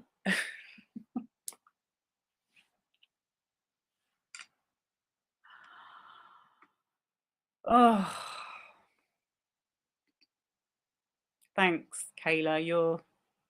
I don't know why. I'm just not being the best with my words tonight. You'd hope she'd be concise as a professional writer. Yes, she's concise and clear, and she communicates very well as a real writer. Because I saw something, and Justin actually had a ghostwriter. It was a communication between him. Actually, it was on that exchange between him and Colleen. He was saying, "I've just got a new book coming out, and luckily I've got a ghostwriter." So I've just read Colleen Hoover's Deposition, and it's fair to say that actually, to be fair to her, I think she handled the whole thing extremely gracefully, because it's come to our notice, it's come to our attention with her deposition that her issues with them went back to pretty much the beginning of the production. He led her to believe that she was going to be involved in the script rewriting. And as we could see by that exchange that I read out the other night, she didn't get any access to what was going on. She was pretty much shut out of the progress of the production as it went along. She was kept in the dark. And given how much delays there were and all of that, yeah, she handled it really maturely, but she had a lot of issues with them. Seeing the text where she was asking Justin not to weaponize their platform against her really hurt. Such a betrayal. Yeah, he totally betrayed her. And then they had the cheek to accuse Blake Lively of trying to turn the cast and crew and her against him, where in fact what she said is that it was him and Jamie that tried to get her on side with their narrative and their story, because they knew this was going to come out one way or another. They knew that Blake Lively was within her rights to take the legal action that she did. And all of the rest of it has been down to them. And there's been a lot of people caught in the crossfire, Colleen Hoover being one of them. And it's so disrespectful, especially the fact of he's still trying to maintain that he wanted to help victims of domestic violence. Cover's completely blown at this point. Completely blown. And this is not me talking nonsense. I'm glad hardly anyone's watching tonight. It's when it gets really like popular, that's when the trolls come in. Not that I mind, because they're flipping, just shows me how stupid they are. Right, we're getting on to the subject of neurodivergence and ADHD. So he said, What is it about that instant that you believe is, well, first of all, how are you neurodivergent? I've been diagnosed with ADHD combined. I didn't miss anything out, did I? No. Do you take medications for that? I do. Are any of those medications stimulants? I believe. I'm not 100% sure, but it might be, yes. I don't know why Justin has the inability to use a search engine on his phone, but apparently he does. Is that a daily medication? Yes. Where were you on that medication at the time of production of It Ends With Us? I was not. Okay. Is that why you suggested to your publicist at one point trying to go on a podcast or a show of some kind and have a discussion about how what you had been accused of was because of your neurodivergence? Objection. I was never going to go in a show to talk about what I have been accused of. I remember specifically one being very interested in general to go on a certain show. I believe his name is Dr. Armen. So there wasn't a conversation that we read out the other day between his publicists that said he should absolutely not do a sit down. Because I mentioned it and said a couple of examples of men that have done sit downs. And Melissa said no, he should not be the victim because she knew he'd get crucified.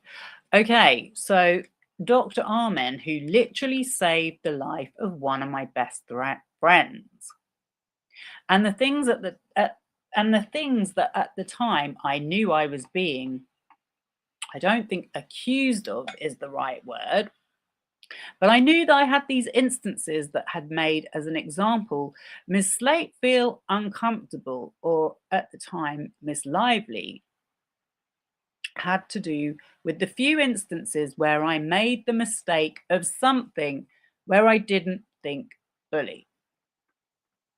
So you know that I had to search for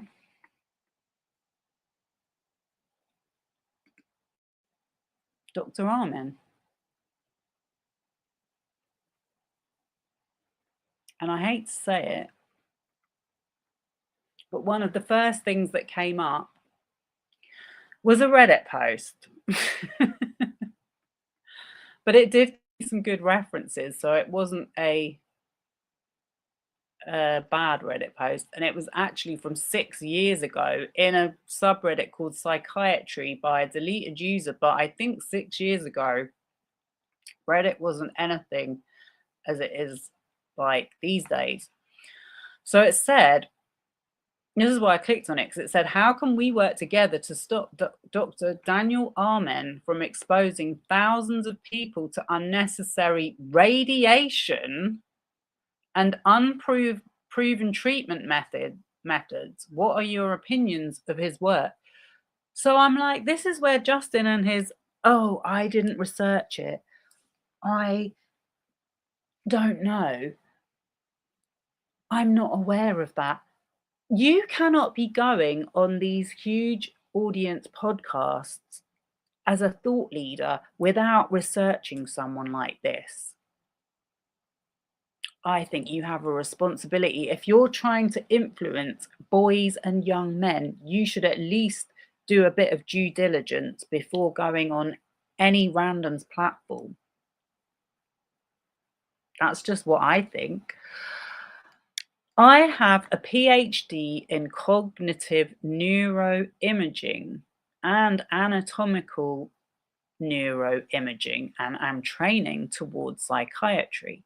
I have recently become aware of Dr. Arman's work, and I am very concerned that his work, very popular on PBS and TED Talks, is literally a big scam supported by these institutions. I am not sure if they are aware how much of a scam it is. Worse, he is convincing individuals to pay thousands of dollars out of pocket because insurance companies simply will not pay for this unsubstantiated methodology to expose themselves to needless radiation via SPECT imaging. So I guess that's like doing a brain scan or something. So then there was some references that he had cited, which is a TED talk, and I'm like, okay, that's interesting, because Baldoni did a TED talk, and yeah, I now know that TED goes back to Jeffrey Epstein and Rupert Murdoch and Jeff Bezos and some of the other like very unsavory computer science professors and billionaire investors in AI technology. So it's all coming to light now. But yeah, so there was also some articles. So we've got this one on PBS, on the Observer, and it says, head case, why has PBS promoted controversial shrink Dr. Daniel Amen? This is from 2016. Leading neurologists say Dr. Amen peddles questionable brain imaging technology, dubious supplements, and false hopes.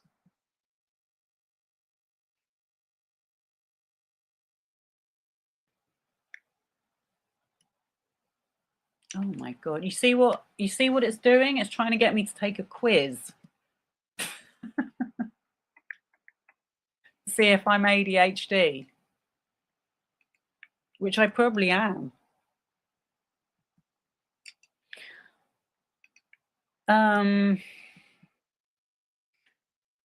Now it won't go away.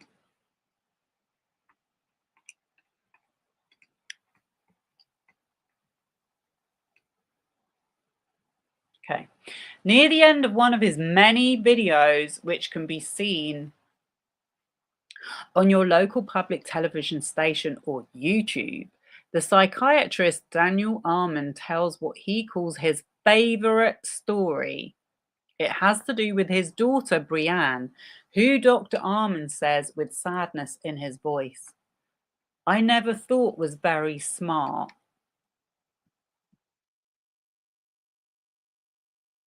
One night, Dr. Amen tells his rapt studio audience, she came to me and she said, Dad, I don't think I can ever be as smart as my friends.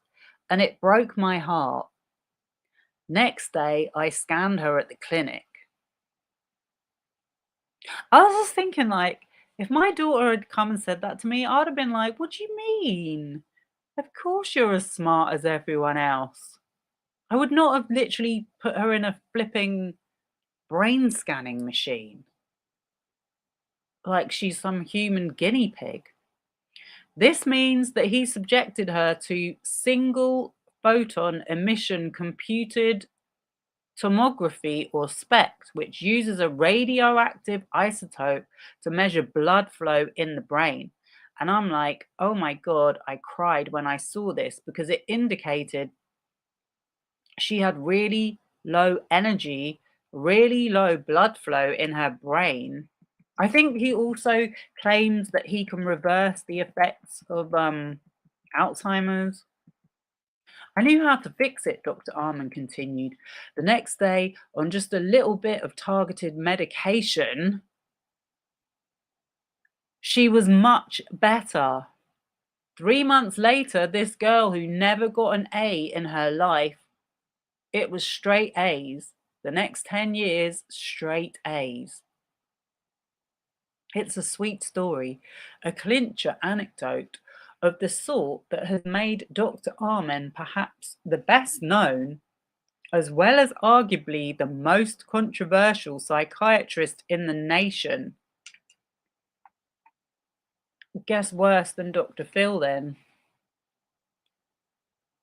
Over the years, he has built a psychiatric empire with a chain of 6 Amen clinics across the country, a steady stream of mega selling books, a substantial media arm that produces programs shown on PBS, member stations nationwide, and a business promoting and selling proprietary nutritional supplements.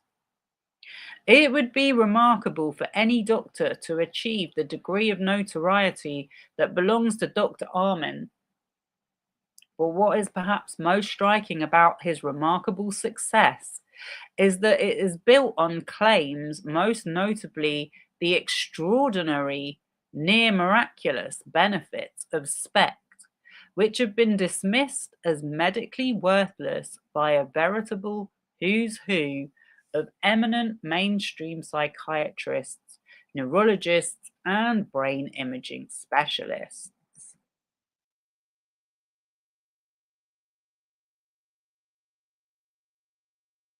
SPECT is spectacularly meaningless. Daniel Carlap, professor of psychiatry at Tufts University, told the Washington Post in 2012, basically, he's conning people. Jeffrey Lieberman, head of psychiatry department at the Columbia College of Physicians and Surgeons, told me in a recent interview at Columbia Presbyterian Hospital, expressing a sentiment that I heard from at least half a dozen other specialists I interviewed at major universities and research institutions. Dr. Armen charges patients thousands of dollars to inject them with radioactive compounds and show them pretty colored images of their brains without any credible evidence that it adds to the diagnostic or treatment processes, wrote Dr. Harriet Hall, a former Air Force flight surgeon and a prominent blogger on medical questions. Dr. Armen is well aware of critiques like that, and he mounts an energetic defense.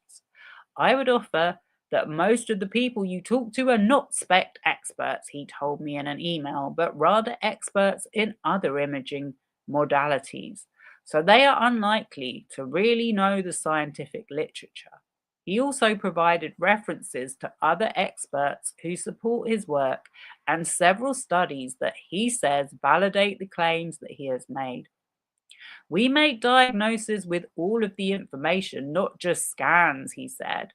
But when you add the scans, it changes what physicians do 8 times out of 10. But perhaps the most surprising thing about the prominence and celebrity and wealth that Dr. Armen has achieved over the past decade or so is the key, indispensable role played in his rise by the public broadcasting service. I didn't know this about this PBS organization. You learn something new every day with this case, I tell you. Since 2008, a vast majority of the 350 PBS member stations across the country have regularly used one or another of Dr. Armen's programs, almost always as part of their regular fundraising drives. A PBS spokesman, Jan McNamara, told me PBS is not in a position to track and distribute data or comment on programming that we do not distribute. But Dr. Arman told the Washington Post in 2012 that the number was around 50,000 total broadcasts, and no doubt the figure is much higher now. We broadcast Dr. Arman's programs because they enjoy wide popularity among our viewers. We understand that some medical professionals express reservations about his methods, and there are also some people who claim to have been cured by those same methods. Like many of the programs we carry, we broadcast them and we allow the audience to judge for themselves.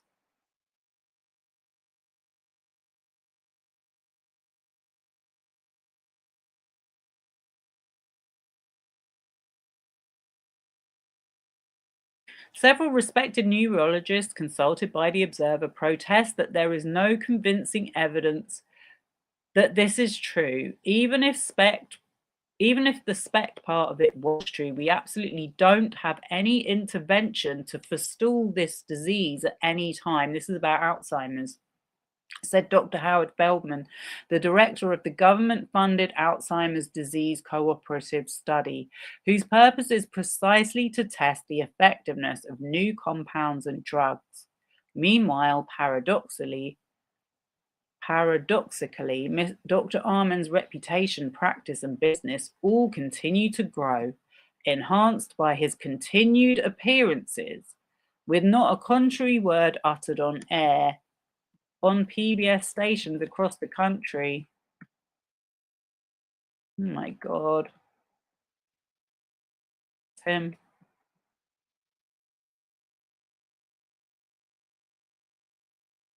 He's a slight balding 62-year-old. He must be a lot older than that now.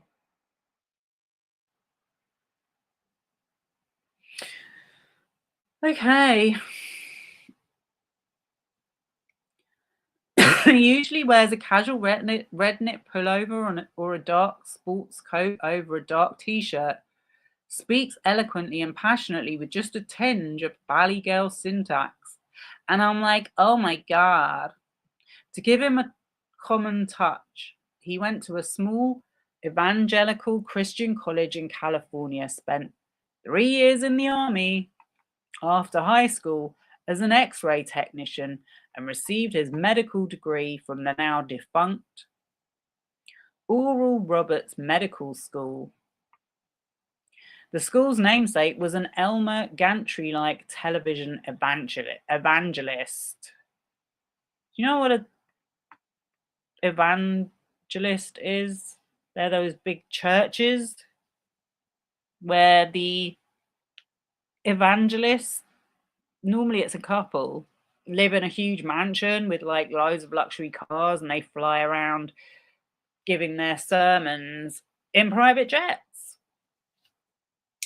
That's what evangelists are.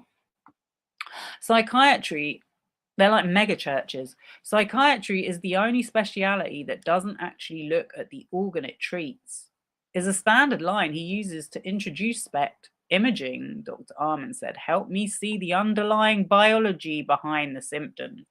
Okay, well, we can actually see what he looks like.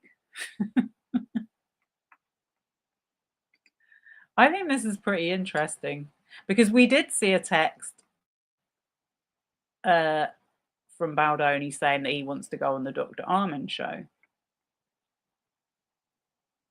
I'm not going to play all of it. This is just a little bit.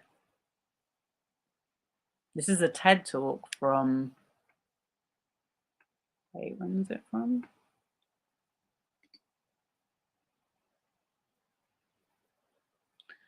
Um, 12 years ago. No, Tony Robbins. Tony Robbins is stalking me at the moment. Ever since I started doing this content. Okay. Volume's on.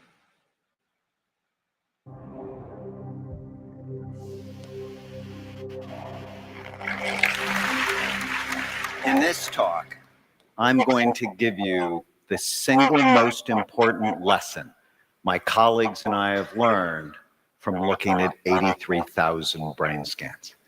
But first,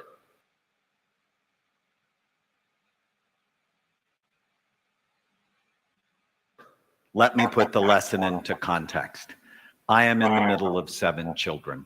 Growing up, my father called me a maverick, which to him was not a good thing. In 1972, the Army called my number, and I was trained as an infantry medic, where my love of medicine was born. Okay. That's all I'm giving him.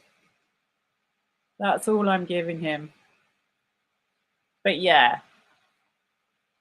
that's whose show Baldoni wanted to go on, to show that it wasn't his fault that he called them sexy. It was because he's neurodivergent.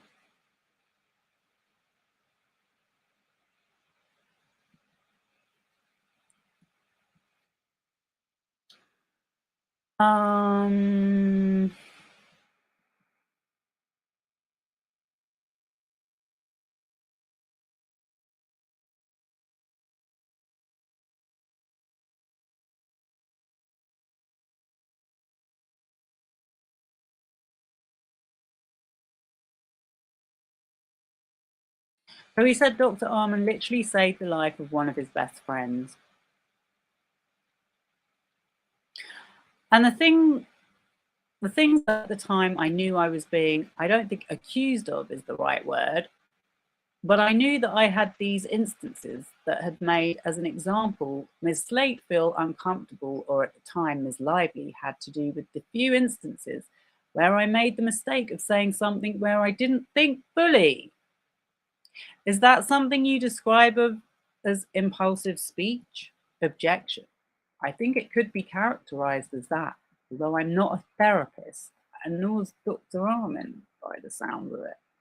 Would it surprise you to learn that in talking with some people from your publicist team, you described going on that show of that doctor in order to discuss some of the things you had been quoted accused of? You had been, quote, accused of. Objection. That would surprise me, because that was not something that I specifically ever said.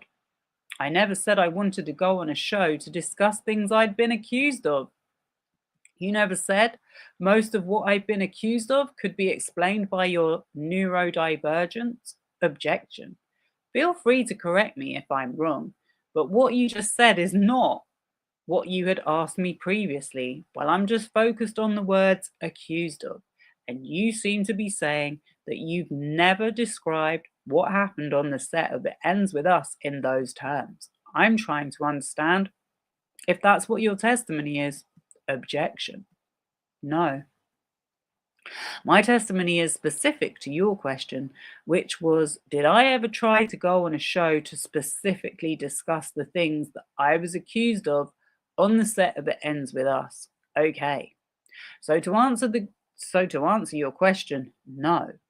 And I do believe that the other answer to your question is that impulsive speech could absolutely be and is oftentimes the reason for someone like myself saying something that I didn't fully think through. But the thing is, Justin, you did think it through. You absolutely did think it through, because there were many times when you said things like, oh, I know I'm not supposed to say this, but, or I shouldn't be saying this because my wife's in the next room. So you absolutely did think it through.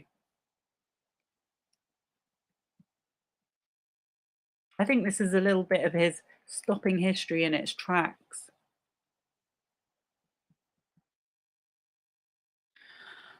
Okay, are we nearly at the end? I don't know how much longer I can keep going. Okay, we've got a text exchange on June 24th between Ms. Abel and Matthew Mitchell. This is before the premiere, yes? This is before any of the social media controversy about the premiere and the events surrounding the premiere had surfaced. Is that right? Objection. I'm unsure.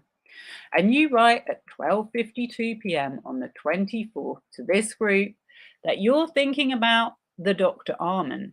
Is it Amen or Amen? I think it's, I don't know. Amen. We'll use Amen. You want to do the Dr. Amen show. You say, with everything going on, I want to have an offensive move showing my neurodivergence and some of the attributes that come with it so that I can start talking about it. Most anything that I've been accused of is social awkwardness and impulsive speech. And I think me sitting down with him and just looking at my brain and talking about some of these things will be helpful for me. Do you see that? I do. You wrote that? I did. What had you been accused of as of June 24th, 24?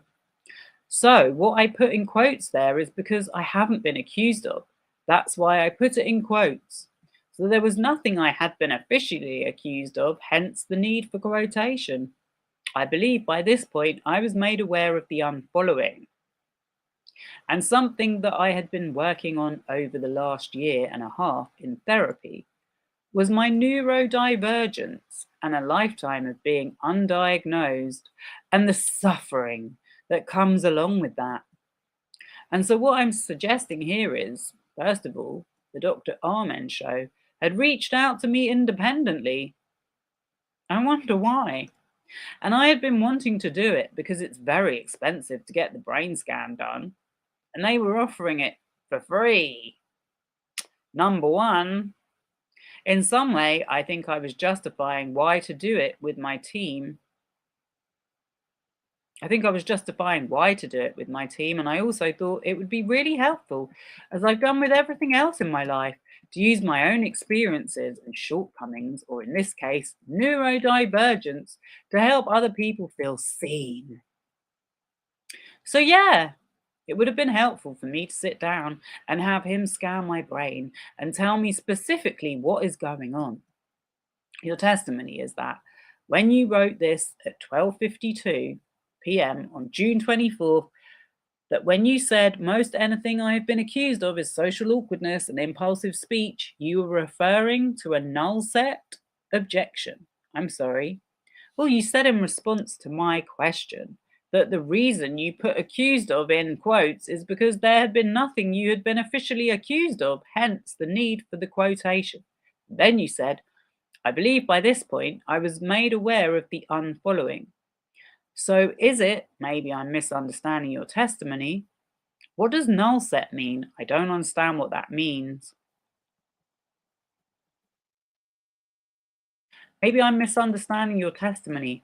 Is your testimony that you had not been officially accused of anything as of this point? Objection. I hadn't been accused of anything. There had been, if you will, allusions to things, but there has not been like an accusation of sorts. Is what you were saying to your team here that the thing you wanted to get ahead of were insinuations about your conduct? Objection. I think that I wanted to make it very public because I had spent the last decade using the things I was struggling with to help people. I wanted to also show that I had been diagnosed as neurodivergent, and like so many people, I struggle with it.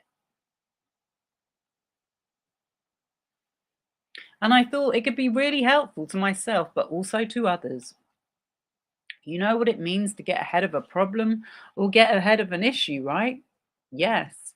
You had concerns as of this point, by late June, that something might come out publicly about what had happened on the set of It Ends With Us, correct?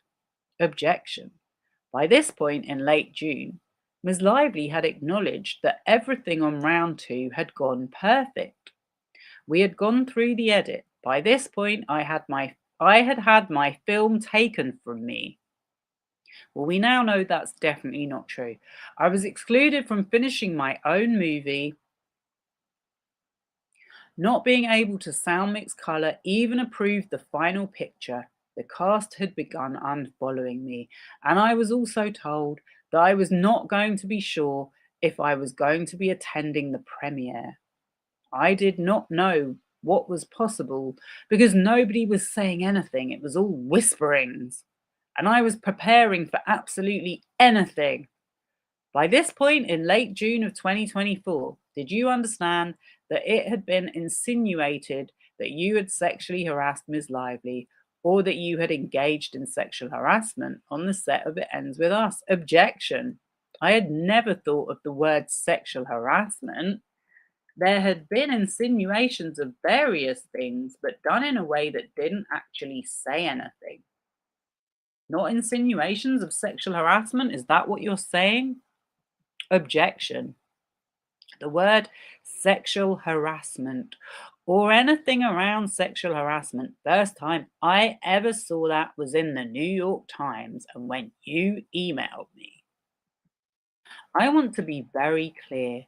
The words sexual harassment never occurred to you. In respect to what Miss Lively had described happened on the set until you received her complaint, is that your testimony? Objection. I can't say it never occurred to me. It was very clear that Miss Lively was insinuating things that came to a return to work document. But to answer your question, I can't say if I ever thought she was insinuating the word sexual harassment or not. I don't know.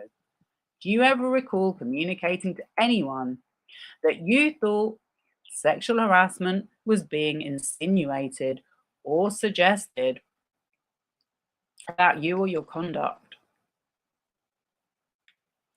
Objection. I'm not sure, but I know I certainly didn't agree with all the insinuations. If you had thought that sexual harassment was being insinuated, would you have wanted some kind of an investigation to be done to exonerate yourself? Objection. I'm not sure. I'm going to mark a document. Before I do, Mr. Baldoni, I see you have a drink in front of you. I think it's called Update, right?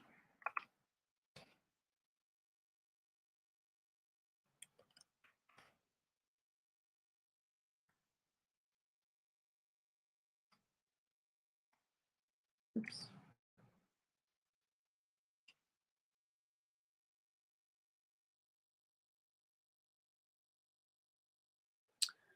Yes. Are you a sponsor or a promoter of Update? A sponsor?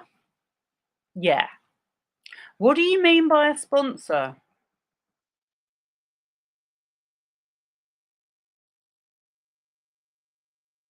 Have you ever done promotions for that drink that is sitting in front of you here today? I'm an investor in it. You're an investor? Yeah. Have you ever done social media posts or any kind of product endorsements for that drink? I may have done a story.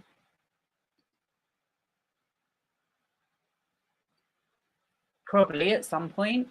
Did you ever do a story or promotion about that drink during the marketing of the film It Ends With Us? Let me just show you the drink.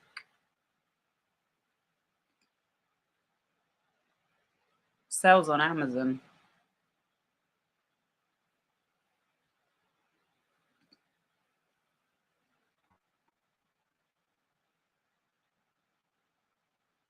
Okay, this is Update.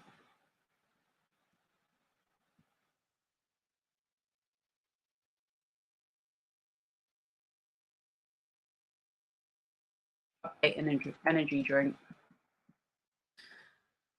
Okay.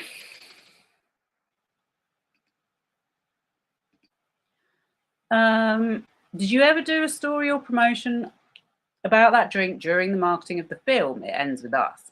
Actually, I think I had given one to my publicist, Jen, and she was wired. She liked it. So I did a story of her drinking it. I did, yes. She was wired.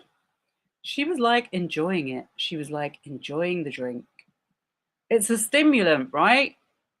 It's a non-caffeinated stimulant. I think that's actually debatable. I think it's a caffeine substitute is used in it, which is probably worse. Are you aware of how relentlessly Ms. Lively has been savaged from promoting her hair care products during the marketing of It Ends With Us? Objection. I'm aware that's part of, but I don't know if I would ever use the word savage. But I'm assuming you mean like had negative press. Have you ever commented on Ms. Lively's marketing of her products during the time that It Ends With Us was being promoted and marketed? Publicly or privately? I'm sure I did privately. Have you ever said it was tone deaf? I don't know if I said those words, meaning they came from me, or if I was repeating that's what I had heard, but I'm sure I feel like that's what it was, yes. Do you know if your team has ever criticized Miss Lively for the marketing of her hair care products during the launch of It Ends With Us? Objection. I think they have. You thought, in fact, that Miss Lively deserved to be criticized for promoting her hair care products around the same time that It Ends With Us was released, didn't you? Objection. I wouldn't. I don't think that's a fair characterization of what I thought. You were happy that Miss Lively was attacked for promoting her products during the launch of It Ends With Us, were you not? Objection.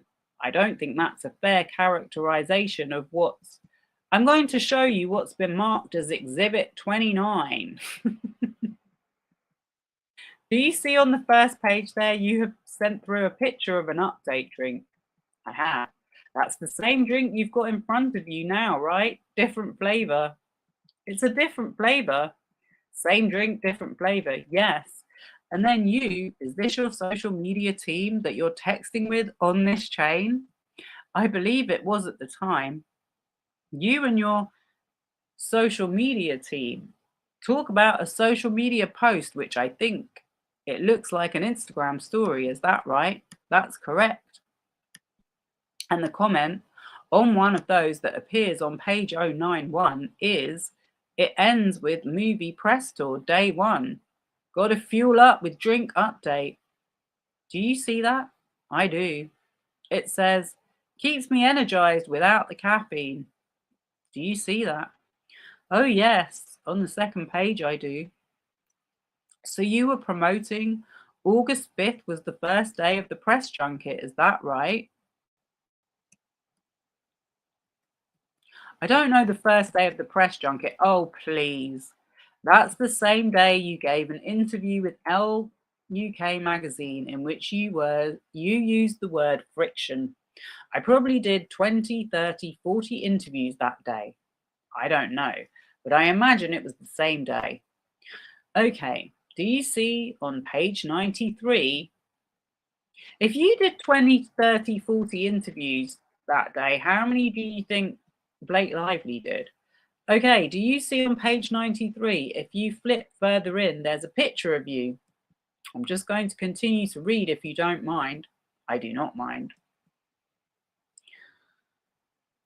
What is that? Can you mute? Can you mute everyone? Oh, it's someone coming in on the Zoom. I think I recognize that hotel. It's a hotel in New York City you're standing in. I like that hotel. Me too.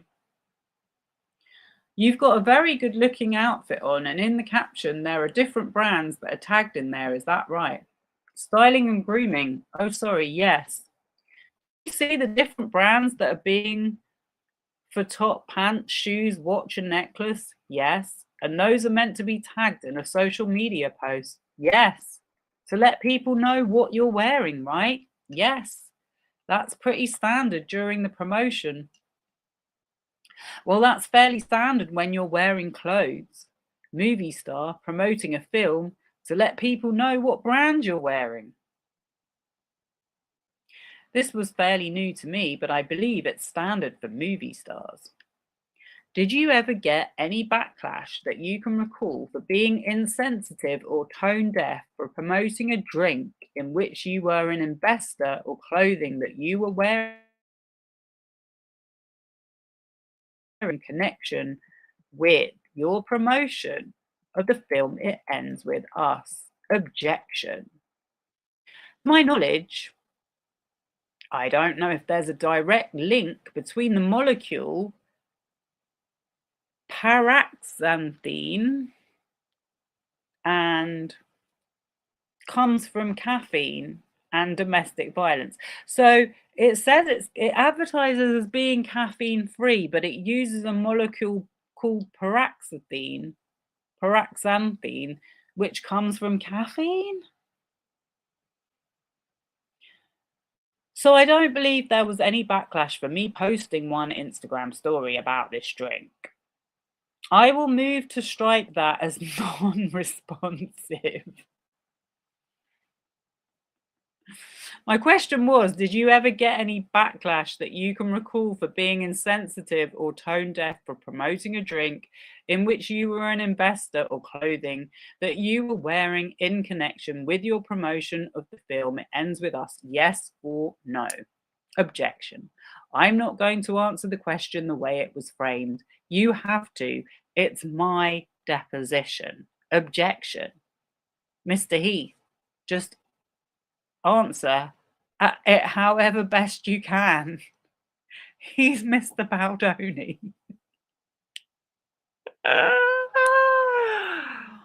Alex Shapiro doesn't know the difference between Mr. Heath and Mr. Baldoni. That's too funny. Maybe she just got them confused. May I answer the question? It's the reason I asked it. Objection to the commentary. I don't believe it's gendered. All right, I think we've been going for a while. Why don't we go off record? Okay, there's more. This is the underage sex scene. Oh, let's just do this bit because this is where he admits to being a scab. Okay, and then I'm signing off for the night. I think this is the longest live stream I've ever done. So I hope if you're watching it, you've got it on at least 1.25 speed. What character did Isabella Ferrer play in the movie? She played young Lily Bloom. Was young Lily Bloom under the age of 18? The character was under the age of 18. That's what I meant. There was a sex scene involving young Lily Bloom. Yes. Did you attend Miss Ferrer's deposition? Parts of it. Did you attend the part where she testified under oath that after she and Alex Neustadter filmed a sex scene, you went up to them and said, I know I'm not to say this. I know I'm not supposed to say this. That's thinking it through. That's called thinking it through. But that was hot. I heard that part, yes. Was that true? I have no memory of saying that to them. Do you believe Miss Ferrer is a truthful person? Objection. I have no way of knowing. If you said that, could you understand how Miss Ferrer could be taken aback or upset by that comment? Objection. As a director, I probably say go up to actors in between scenes 100 times a day, and whatever I said in that moment was attempting to make them feel good about what they just did and comfortable. I don't think the context of the way I said it was offensive at all. Okay, did you ever do any writing on the script during the period of the writer's strike? That is when the majority of the changes were made, yes. Including changes that you made, yes. Did you ever ask, while you were making changes to the script during the strike, to have your name removed from the draft of the script. Objection. On the contrary, I remember thinking that I should put both my name and Miss Lively's name on it, and then I was told that we should probably have it removed and in place put Ange Janetti's name. And you did that, right? Objection. Yes. And the reason for doing that, and you have a very good memory, the reason for doing that was to show solidarity with the strike. Is that right? Objection. I don't believe that to be the reason. Would you be surprised if there was an email where you said that the reason for taking your name off the script was in order to show solidarity with the strike? Objection. I don't know if I'd be surprised by anything at this point. Objection. I'm not allowed to comment on the documents that I reviewed. You are allowed to comment if it was a document that you reviewed in preparation for your testimony today. No, I'm instructing you not to reveal what, if any documents you were shown by your attorneys, which is protected by the privileged work product. I'd be happy to see the document. You're going to follow your instruction on that, your attorney's instruction on that? I like to do that, yes. Did you ever cross picket lines? I think every time I was on set during the writer's strike, I was crossing the picket line. Did you ever ask anyone else to cross picket lines during the writer's strike? We only asked people to cross if they were comfortable crossing. Is that a yes? Objection. I didn't personally ask anybody to cross a picket line, no, but Wayfarer Studios did. Objection. If they were comfortable. Objection. I would say the production. It was very clear to everybody that if they didn't want to cross, they didn't have to cross. That was my understanding of it, but I wasn't in charge of that. So he's just said he literally crossed a picket line. Every time I was on set, I was crossing the picket line.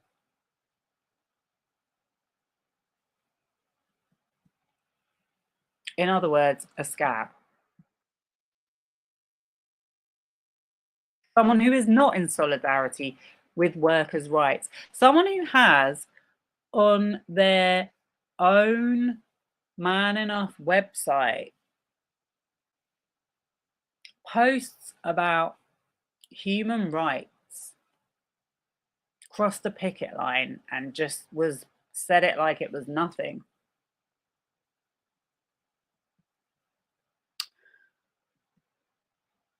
Did you ever tell Ms. Abel or Ms. Nathan, who were out talking to the press about Ryan Reynolds crossing picket lines and violating guild rules, that you yourself had crossed picket lines and violated the terms of the writer's strike? Objection. I don't remember ever saying Ryan Reynolds crossed a picket line.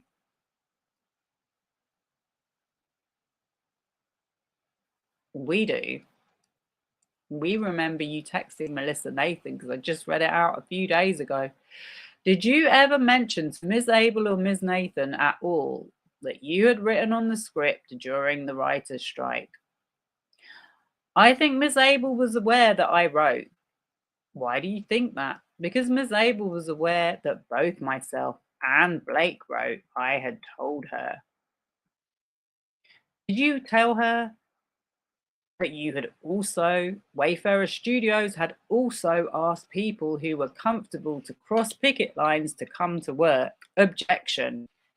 I don't remember a specific conversation with Miss Abel about that. We talked a little bit earlier. Okay, they're going back to the sexy. I thought I was going to finish it. I'm going to have to finish, honestly. It's getting really late.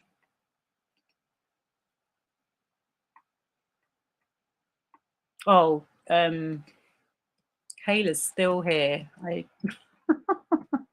I know you want to go to bed soon as well. So.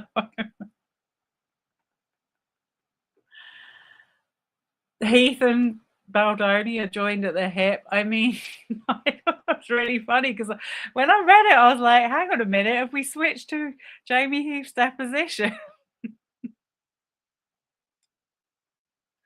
TV evangelists are very popular there. Yeah, I know. I've seen them on cable TV. Like they show them over here on those channels that like run 24 hours a day. In fact, there's whole religious channels on cable.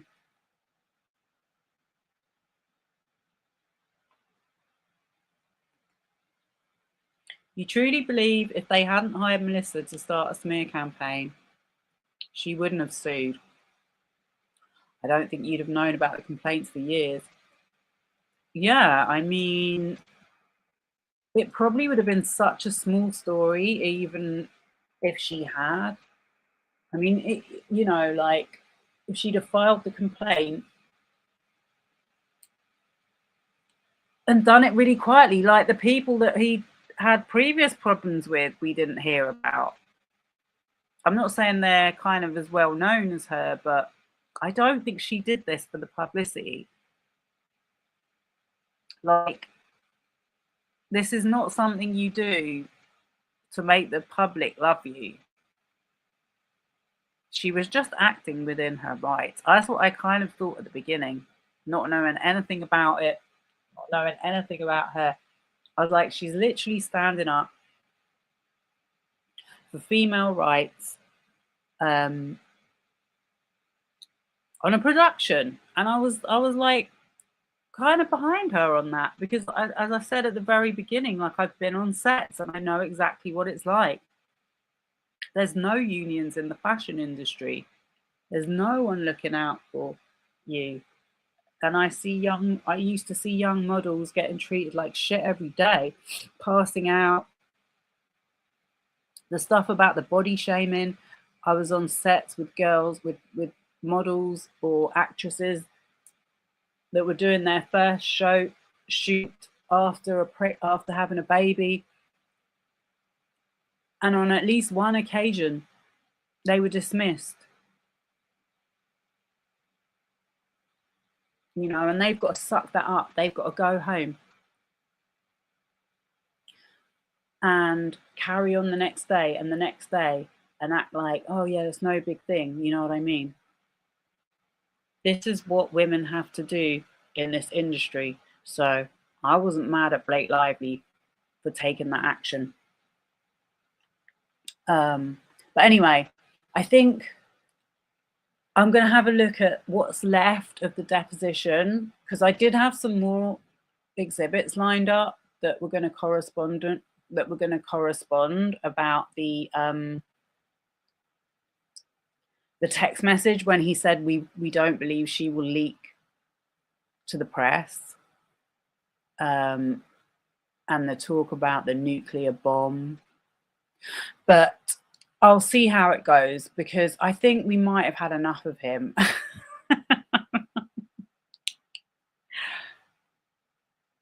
I just think he's been so busted. I'm feeling quite hopeful at this point, I'm going to say. So on that note, I know there's not many people watching tonight. That's fine. I appreciate the ones that are. And a lot of people watch it on the replay anyway. So if you're one of them, please like the video and I'll see you next time. Thank you and good night.